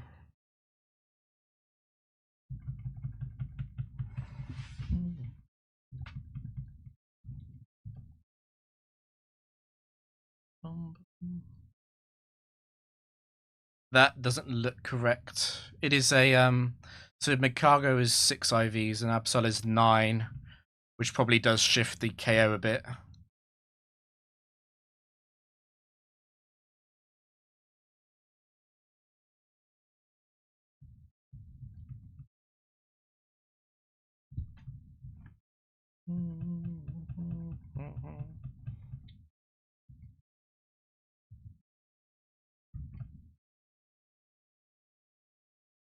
I really think I want to. I want to be under 36 for round 8, and then go to above 36 in round 9.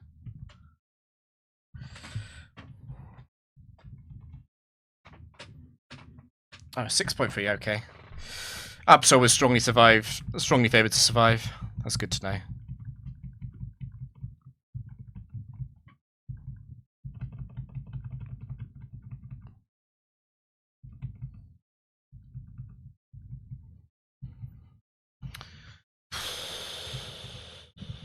Gengar one.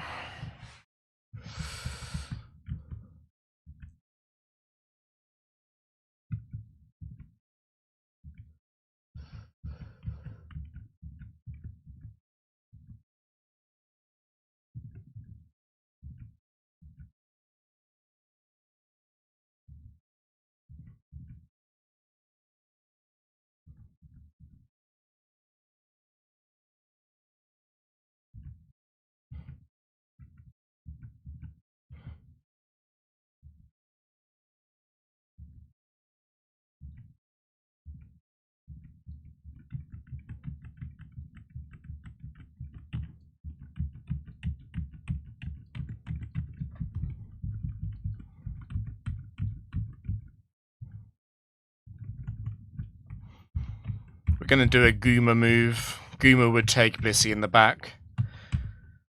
I said it was a bad idea to do this yesterday, but doubles has been going badly, so why don't I try something different?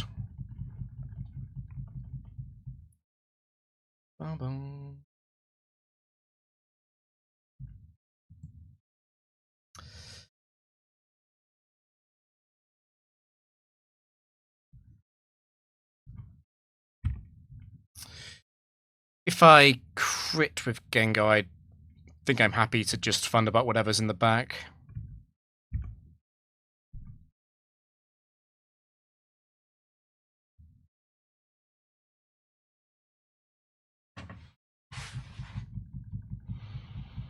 Okay, fake out, but crit.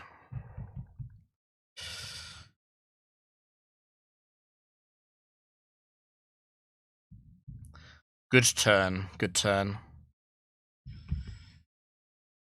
I'm tempted to just burn it. The Thunderbolt damage into Venusaur is quite good. It probably does 4-shot. I only need to hit one Will-O-Wisp when I've dealt with it.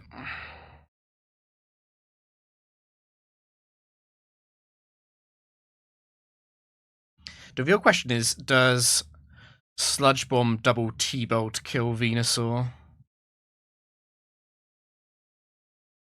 Well, not anymore.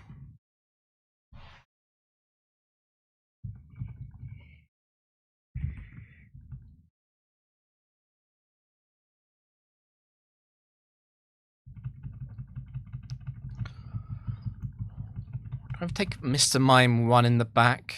It does have Fake Out.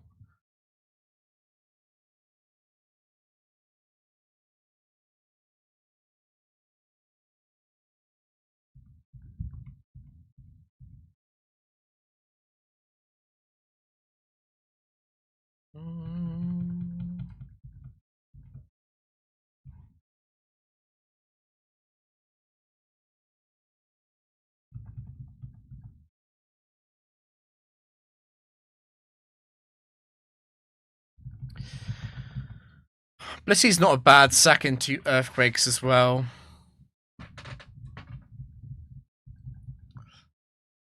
Honestly, I kind of like taking Venusaur in the back.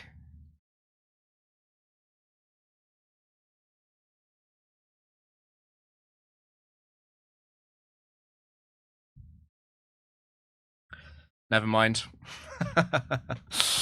Never mind.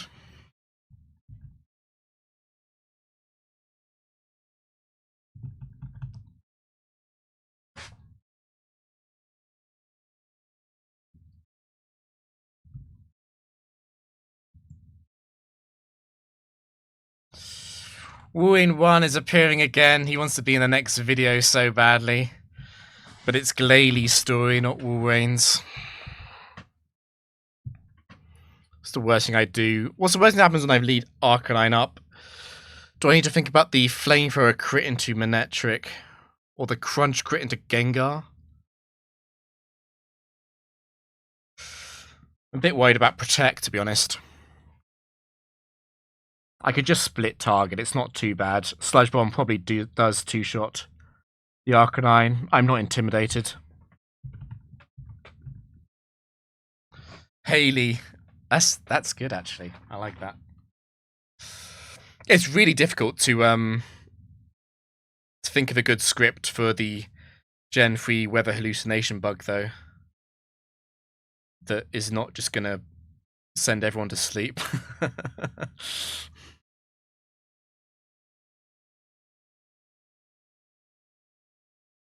I'm just grateful that didn't freeze. Now, Arcanine could E-speed Manectric. Do I want to double target Arcanine?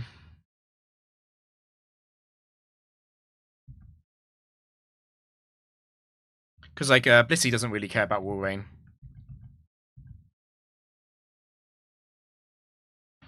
There's also Protect. I did not double target Arcanine because of Protect, though.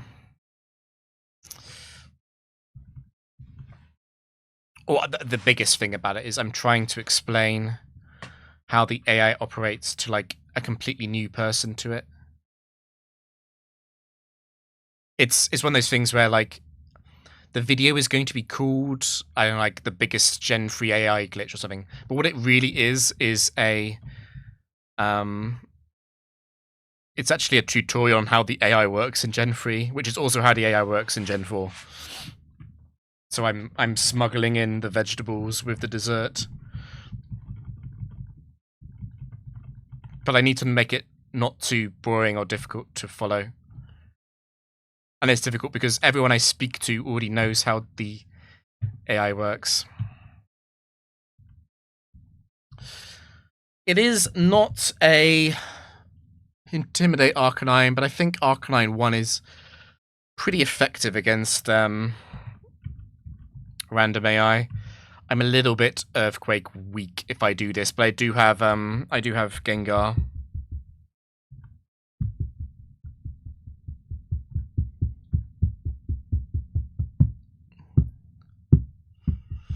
I didn't really think about taking Houndoom that much, but I think it's fine.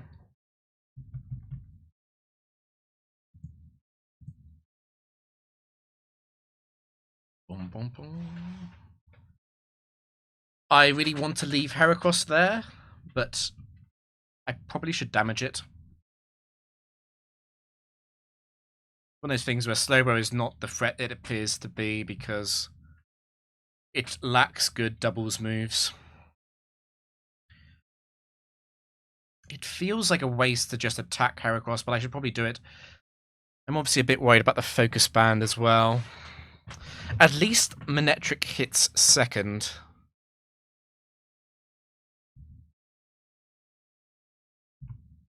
I don't think the impact of activating Guts or not would matter. Let's just kill it.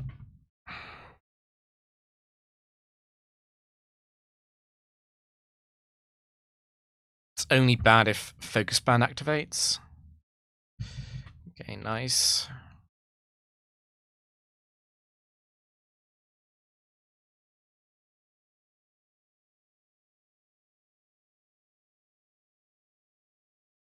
I'll never lose the 2v1 against Exploud 1. Not in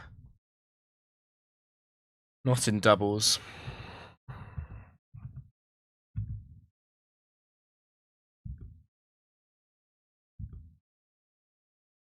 Oh, no, I should Shadow Ball in case I crit.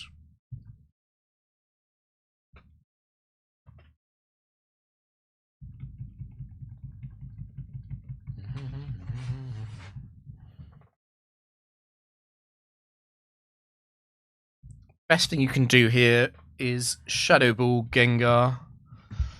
And it's over. Spadef drop matters, yeah.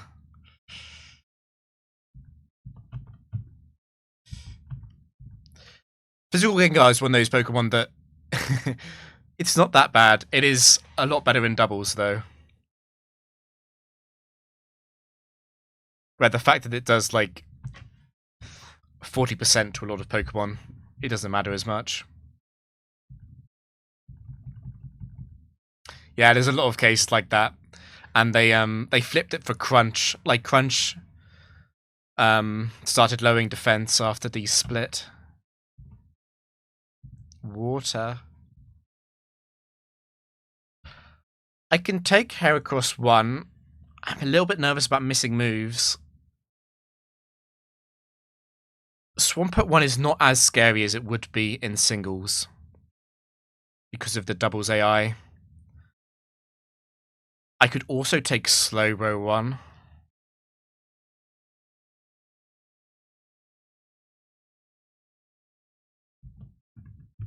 I think either way I'm dropping Arcanine. I have enough respect for Water Spec.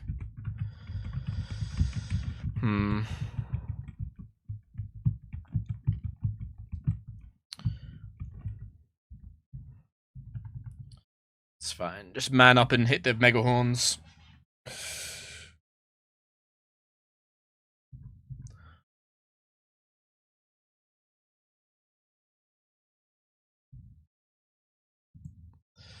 Okay, well that's not Swampert, but it's a similar problem.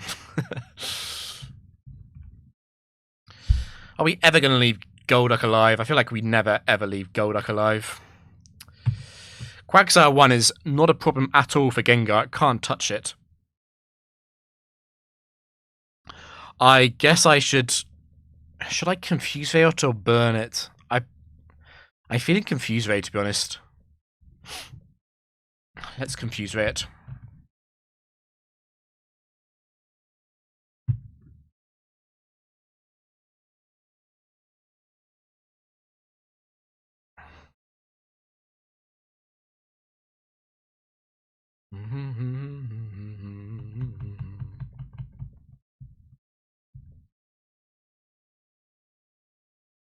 Okay, Meganium 1.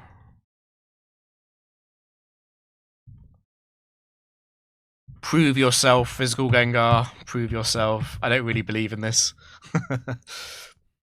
Will-O-Wisp is 75, yeah. Ooh, that's pretty good. I think I'll get it.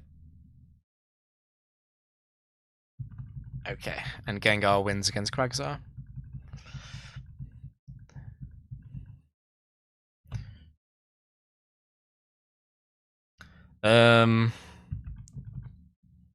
It really doesn't matter. I just need to end this. Physical Gengar is... The propaganda is real. Physical Gengar also had a very good day 2 days ago, I think it was.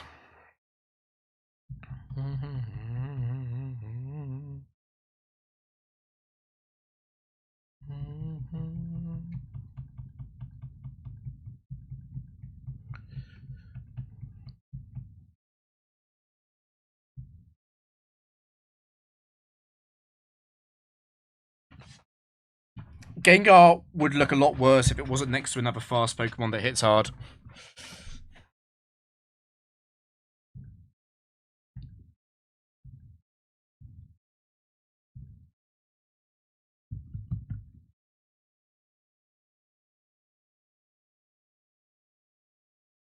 I'm a little tempted to take Quagsire. The counter option is not that bad.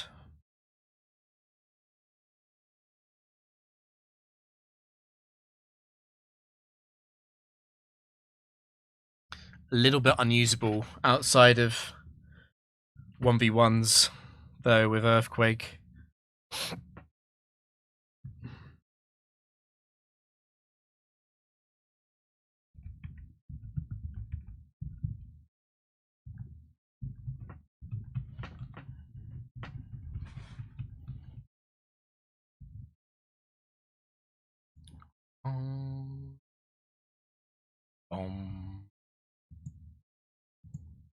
Frickin' follow me, Clef.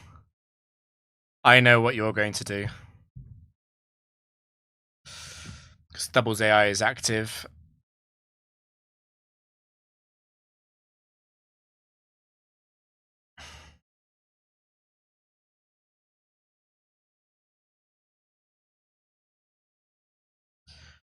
I'm definitely Thunderbolting. I'm just thinking about what I want to do with Gengar. I guess it probably is just Sludge Bomb. Yeah, the Gen 3 Double's AI is active before Smart AI is. I could confuse it.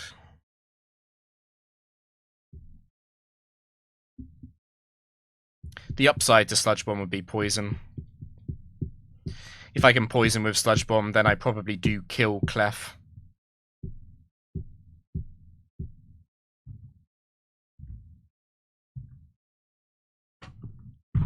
It's guaranteed to happen. Fire Blast will kill both of my Pokemon.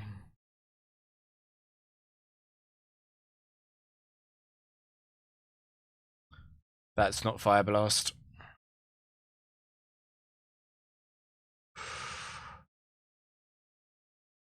No point switching because I'd just be condemning Manectric to death. And I'd rather Manectric survive. Let's just Mega Horn whatever is in the back.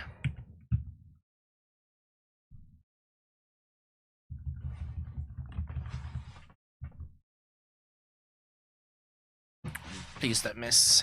Please don't miss. Nice. Charizard's used Roar again. Charizard is fast in Heracross.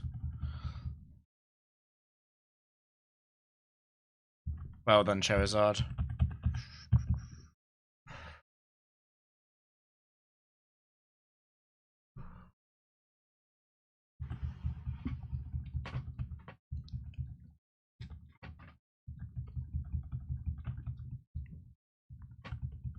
I mean, the true enemy is Clef 2 and not Clef 1, but yeah.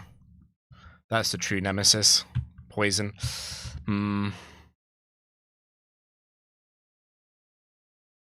It's very difficult to think of a world where I'd ever take Dugtrio. It's probably going to be Wheezing as a last one anyway.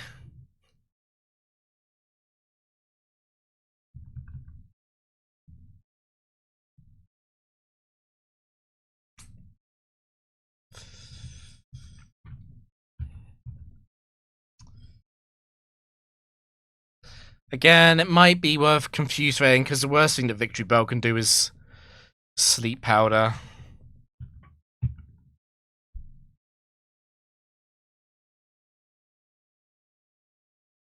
The advantage of hitting it would be that I put it into Megahorn range.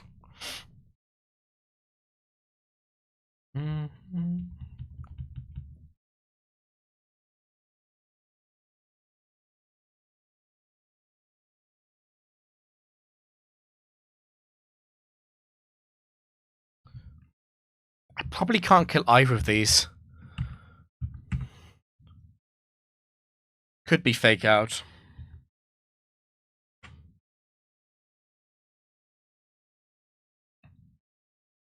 Oh yeah, the Magnet main. With the IV gap. 10 to 2. Would have, yeah. 10 to 1 is defense invested.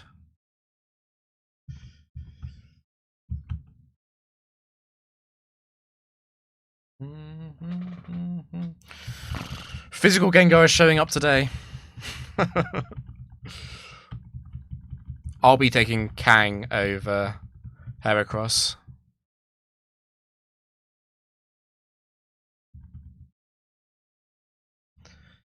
The spec probably doesn't even matter. Ice type. Well, that is a reason to keep Heracross.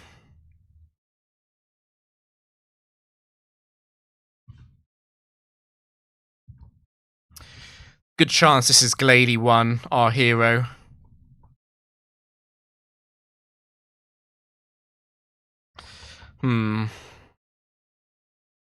It feels like a betrayal to get rid of one of the leads. If I was going to drop one, it would be the one with worse Spadef, which is Manectric.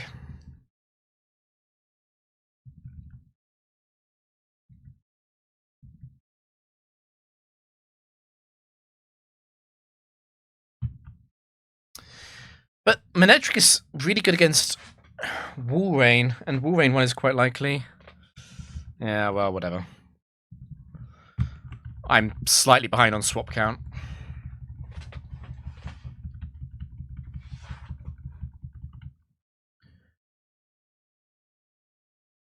Come on, Glalie. Our hero. Wait, it's both of them.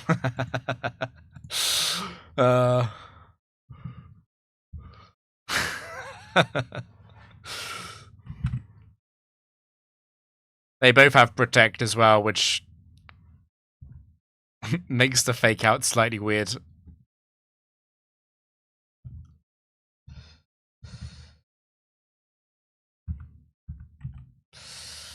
Should I just Brick Break Glalie, or should I Fake Out Walrein?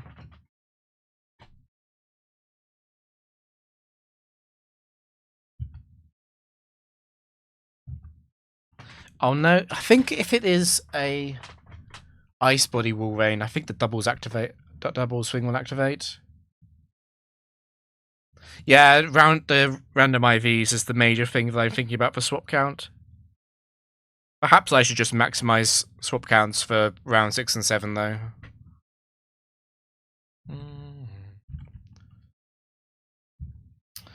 Sludge Bomb Poison would be nice.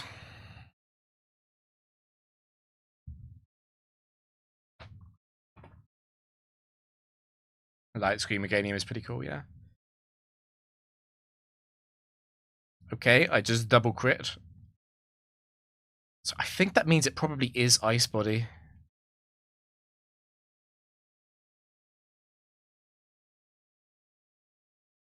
Ice Body? No? Let's fix that.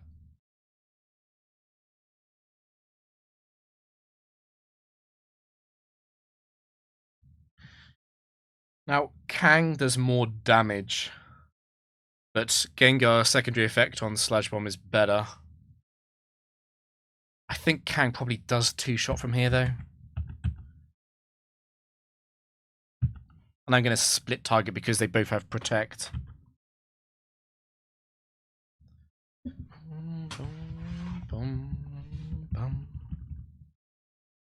Golem last. I might not kill. I'd have to get a freeze to potentially lose this, I think.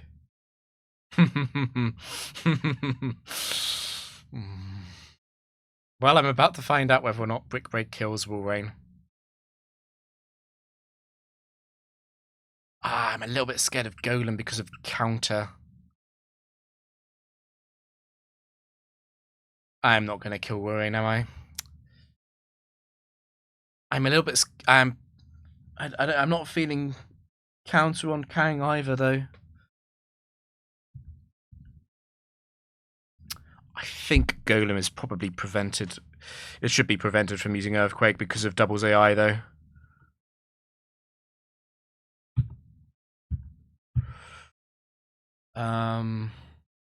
Let's not overthink this and just try and kill Wolverine if we do defrost.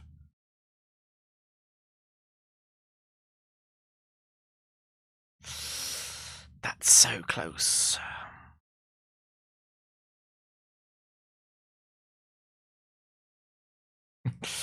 Gengar avoided it. Great. I'd like to have been crit there. That would have been useful. Oh, nice. I'm dead to hail. Perfect.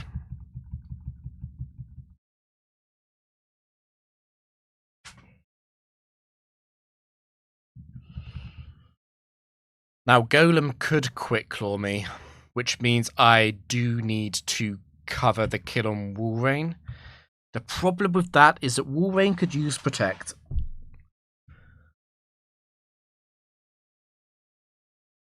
Wolverine could Protect, and Golem could counter Heracross.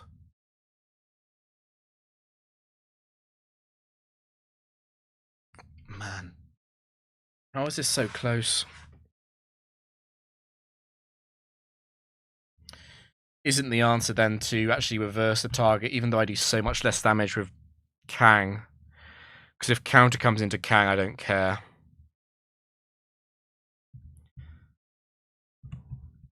This is the better way to do it. Because Heracross will never lose the endgame to Golem 1.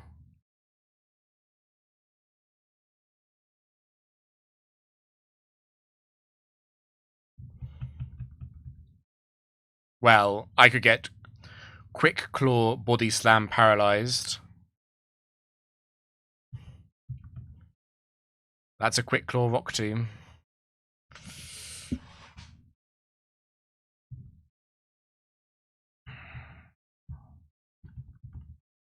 Right, am I doing round 5? I probably shouldn't. But I just want to get revenge for what happened earlier with round 6.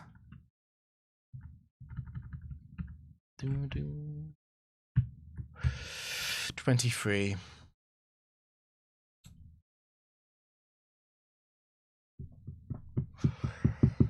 23 and 21.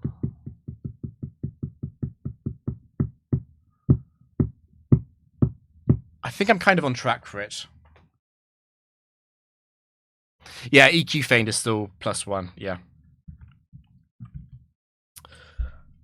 That's correct. Which I feel like is probably the most intelligent way to code Earthquake in doubles. Alright, please, please, please. You can get some busted set-free elevations.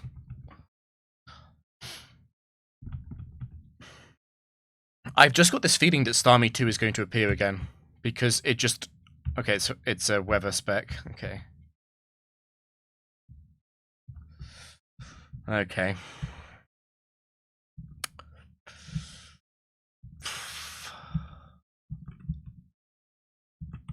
I think Snorlax is definitely a take. Thick fat. Okay, no.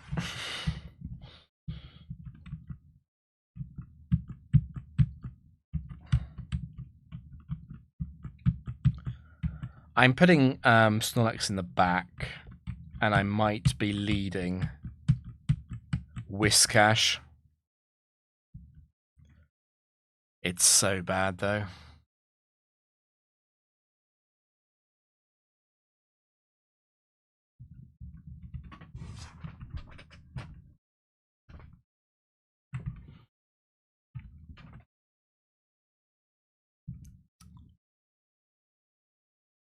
I don't want to take Machamp.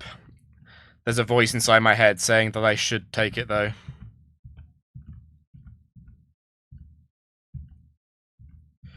Like, honestly, maybe instead of taking Whiscash, I should take Machamp Fearow instead of Whiscash Fearow. I just really don't like the idea of having to hit cross chops.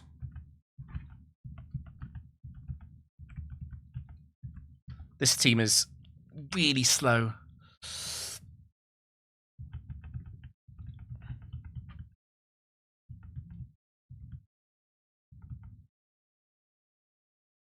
It is a weather spec. I should be favoured into this first one, at least, with Snorlax in the back. Shuckle.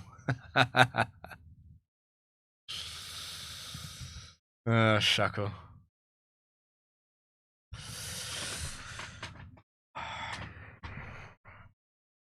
With the weather spec, is it better to Surf or Earthquake, the Pokemon in the back?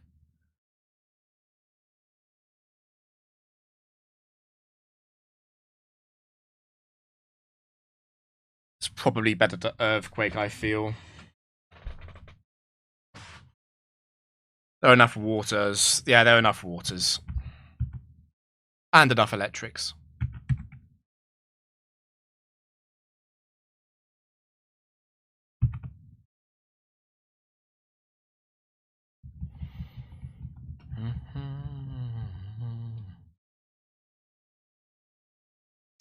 Never mind. Good news is that Flygon 2 is never going to win this.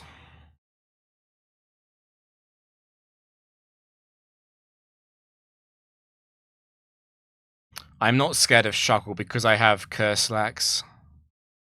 It's never going to win.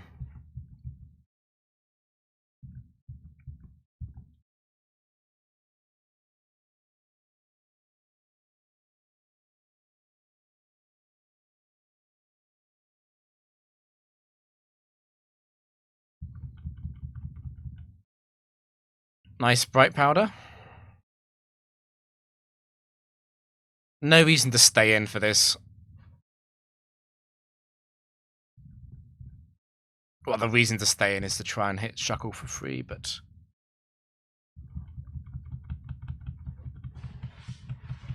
I'm not going to deal with that. Shuckle 2 sucks.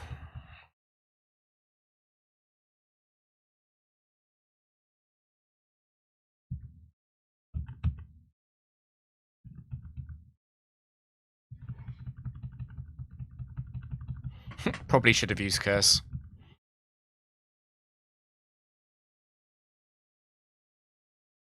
Rock Slide won't kill here, unless I hit both moves. So let's start setting up. Steel Wing.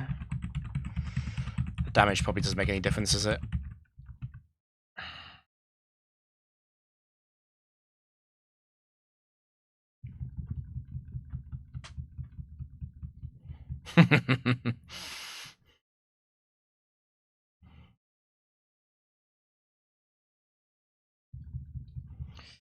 The good thing about this is that it should be over soon because Shuckle's only form of healing is leftovers. I can feint attack. I probably do less damage, or maybe slightly more than it heals with with leftovers though. Okay, there we go.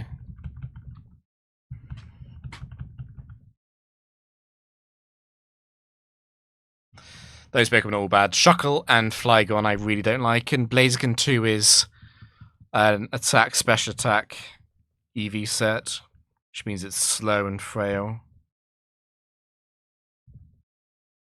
It's high risk.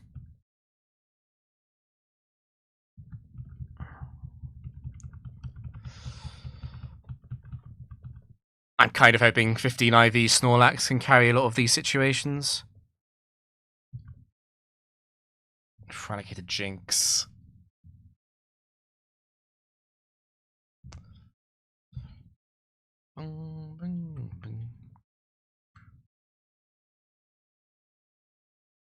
Is it worth to use Spark? The thing is, the damage on Jinx does slightly matter, in the sense that I don't want to get hit by Lovely Kiss.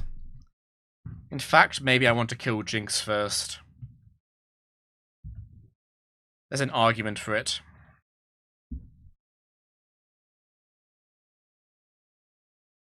Frustration isn't going to give it Torrent, though.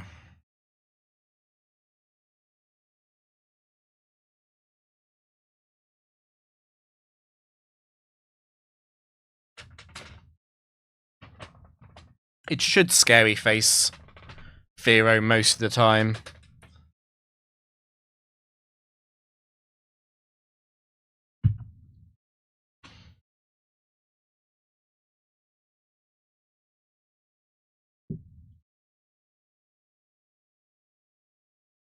Oh, the miss is really good.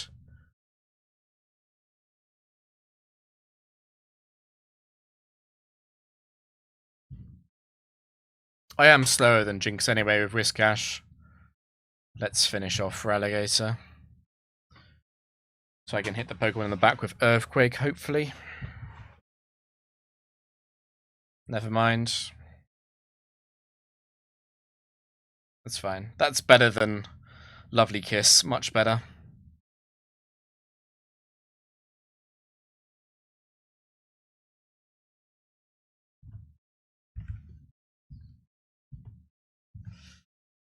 It's nowhere near Feint Attack range, surely.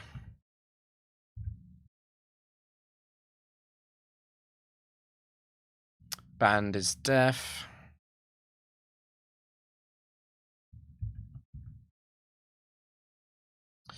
I might be in trouble if it hits... Yeah.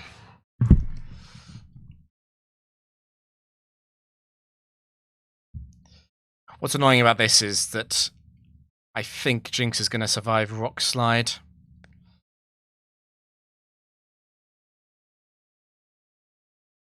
Worried about Perish Song. I would normally curse, but I'm worried about... I mean, it would be a loss. The Perish Song tie, basically. It's protected again, okay.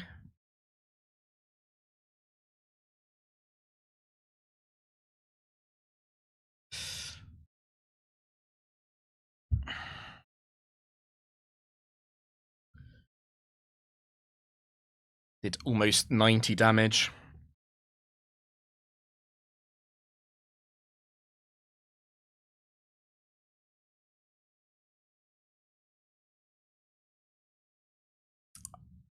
I've got a feeling it's better to attack.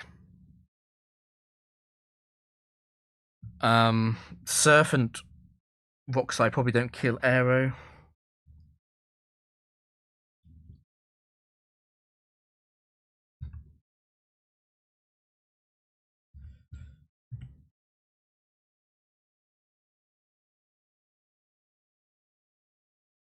Okay, it didn't even target Snorlax there. There's Perish. The problem with using Rest is that I am now open to be hit by Lovely Kiss, and I won't have Chest, so I've got a feeling that I shouldn't have used that, actually.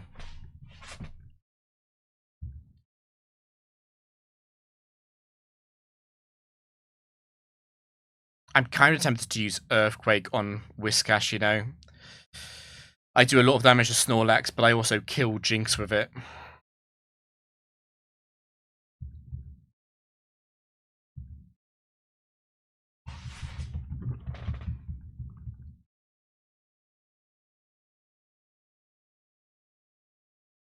It's a max sleep. I've crit. Nice. That crit makes a big, big difference. Because Aero's now dead to... Aero will die to Surf. Aero's probably also dead to Rock Slide.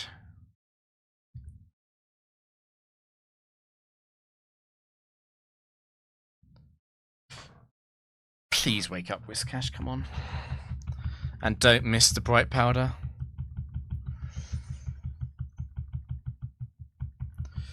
This was closer than it should have been.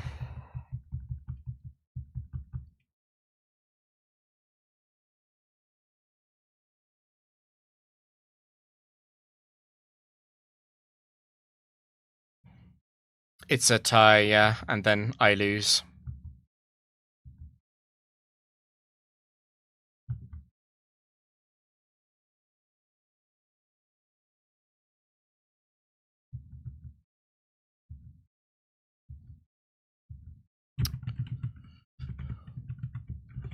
Definitely taking Aero too.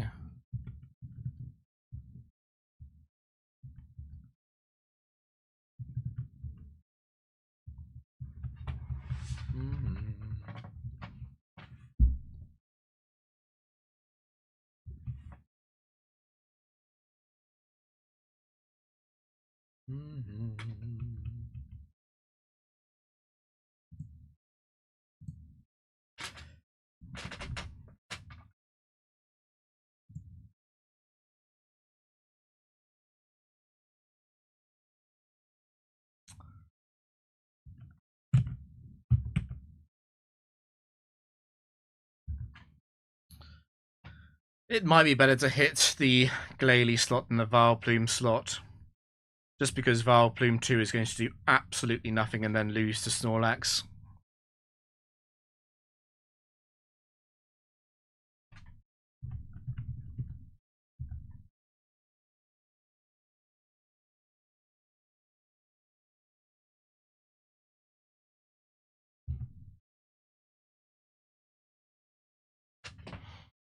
Kill it, kill it, kill it.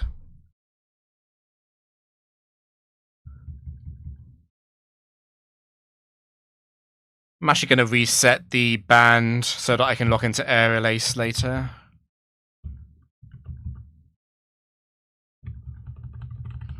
Ancient Power Drill Peck would win, but yeah.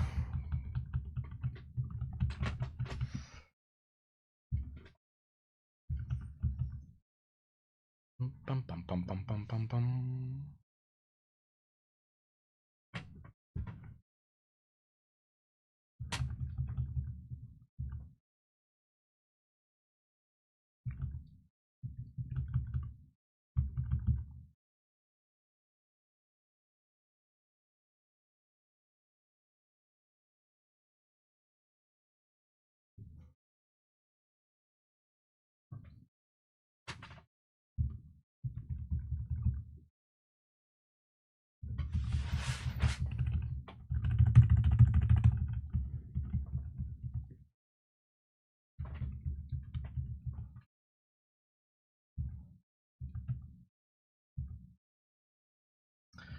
High risk again.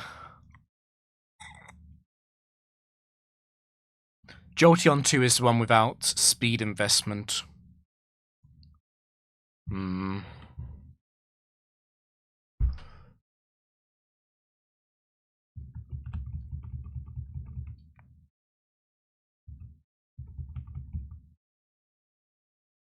probably going to hold on to Fearow for the entire round now. Flygon is back.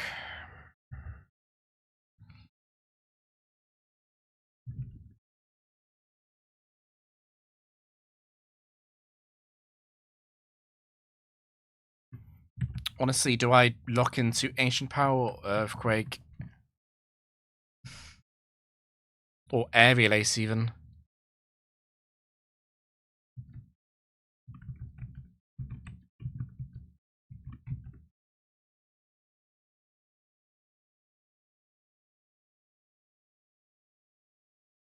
Let's do Aerial Ace because Umbreon is likely to double team.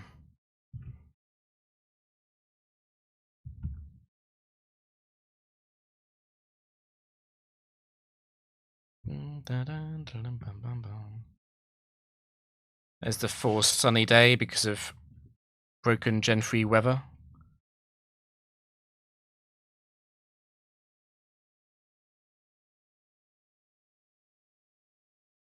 Snorlax is not scared of Flygon at all. I think I just frustration whatever's in the back. It needs to have a high risk move, I think. Yeah, that tracks.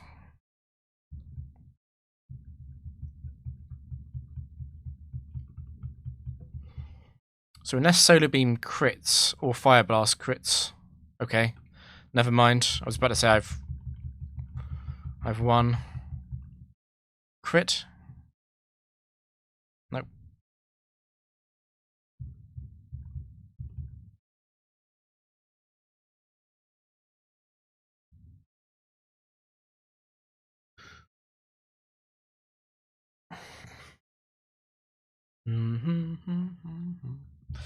It is very nice actually with Snorlax to know that it's like if there's any kind of stall set on the other side or any kind of special set, I can just leave it there because it's going to lose. It's like a slightly more stable version of Blissey.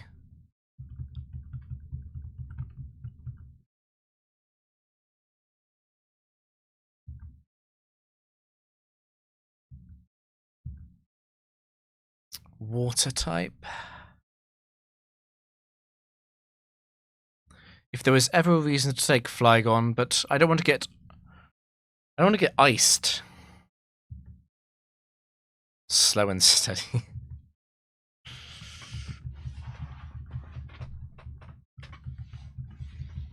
Should be able to murder most waters on turn 1.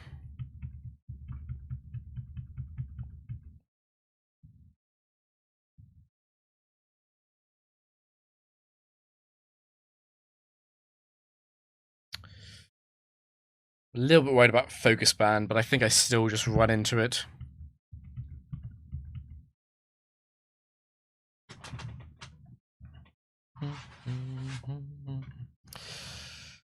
Okay, the Omni Boost is really nice. I survive Ice Beam because of that.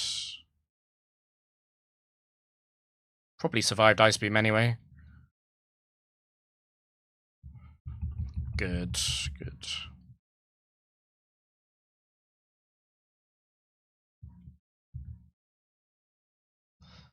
With the Omni Boost, I can kill Slowking here.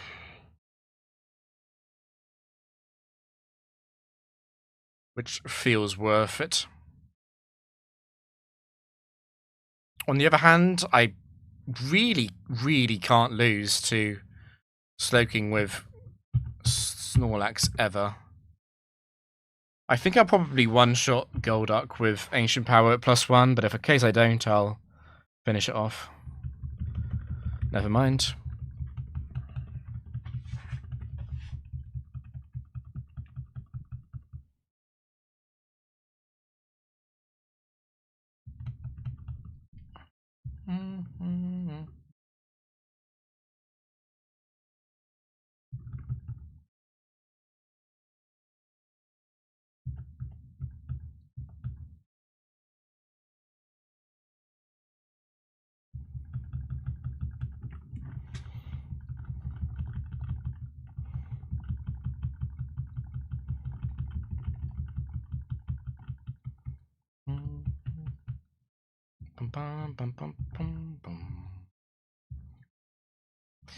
This is not good for my swap account, but what can I do? I could take... I guess I could take Slowking.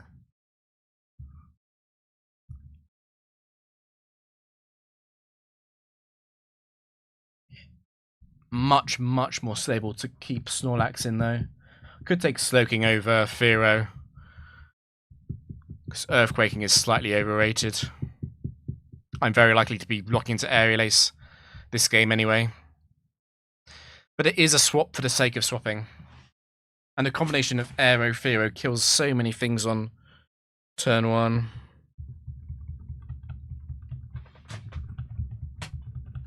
I probably could have taken Slowking in the back.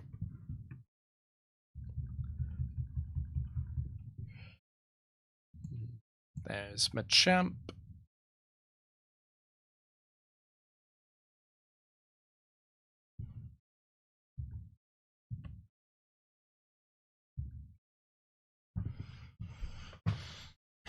I'd rather get rid of Ludicolo. Would I? Aerial Ace isn't going to kill Machamp anyway, is it?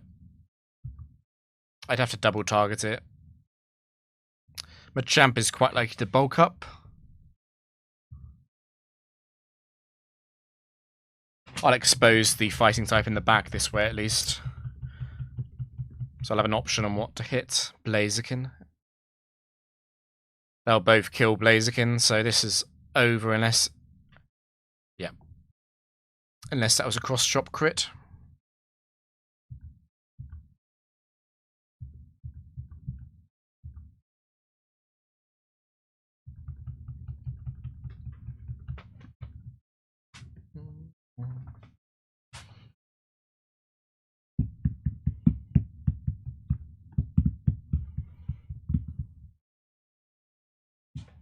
I question your fashion sense? Seriously? Wow. Someone's salty.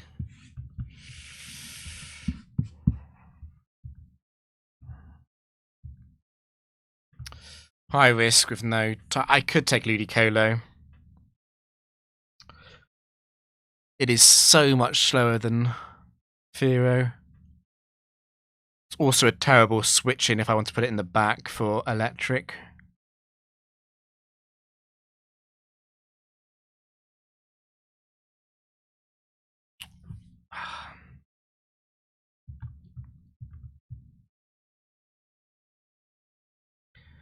It's looking like I'm going to make round 8 quite difficult for myself. At least I've got the rest trick. With the rest trick, I guess random IVs are not so bad.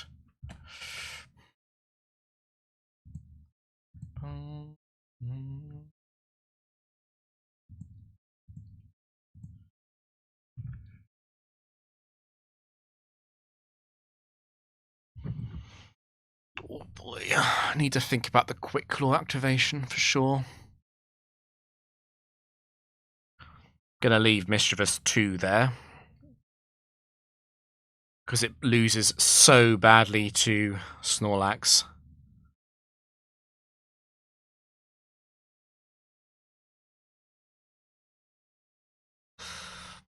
Honestly, the best thing I can do against a Quick Claw activation is just hit it. It's boring, but... True, there it goes. There goes Aero, okay. The match is now not going to be a one-sided stomp.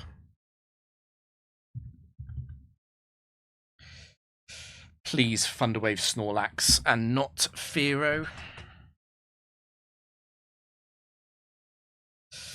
It is now indeed going to be close, because that's going to be Ice Beam into Fearow.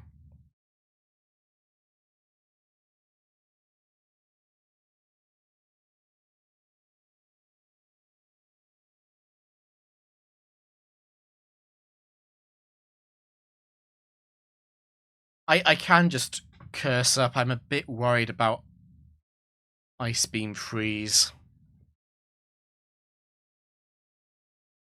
I'm also a bit worried about special defense drops.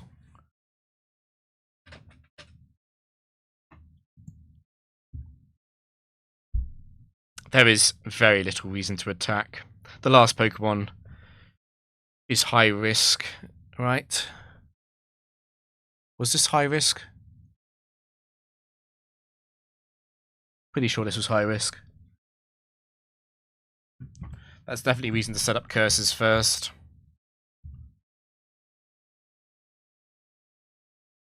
I think I'll never survive this turn. It's always going to Ice Beam me.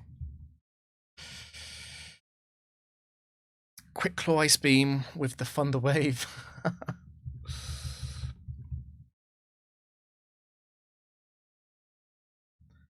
At least it can't use Attract. How many times do I want to do this? 2 curses is enough to KO Lapras with Rock Slide, probably.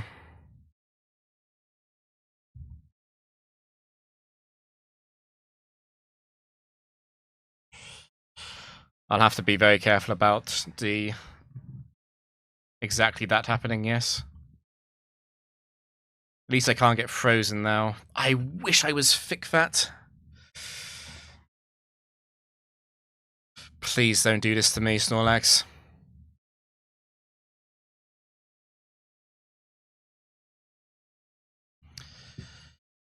Yep, okay. Am I cursed this week?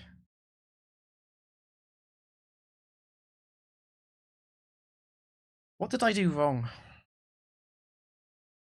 I could have taken Ludicolo. It would have helped against Lapras.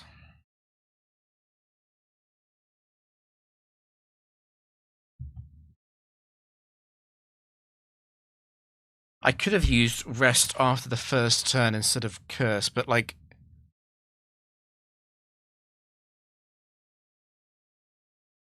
The problem with that is that I'm going to be hit by Psychic 10 times. I'm very likely to have a drop happen. Once one drop happens, Lapras can probably almost free-shot Snorlax. It can definitely free-shot with the assistance of Mismagius. Oh, Mischievous. I am just cursed to never get past round 6 and round 5, it seems.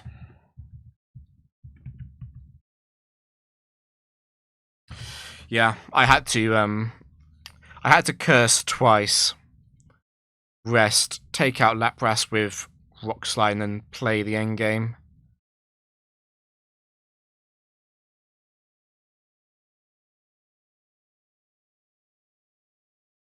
I could have also attacked Mischievous, but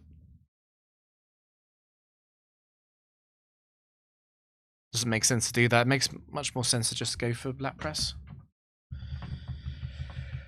Oh.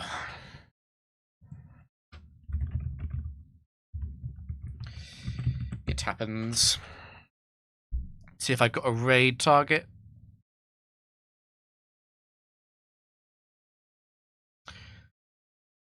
I will always do this where I load up the category, look at the images, see the factory, get excited, and then realise it's my own stream.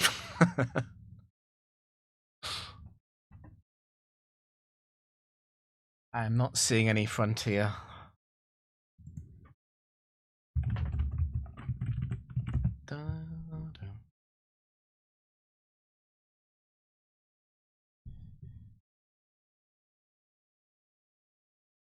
Not seeing anything. Let's see if anyone's posted in Discord.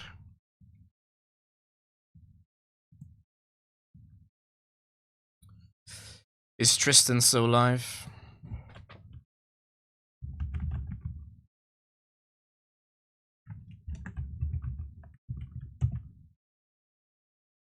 No. Okay, slightly depressing ending. I'd like to say we go again. What is my single streak again? I'm at 14. Okay, basically nothing. Probably will go again. Just keep going again and again and again, and eventually I'll get past round 6. Thanks for watching, everyone. See you later.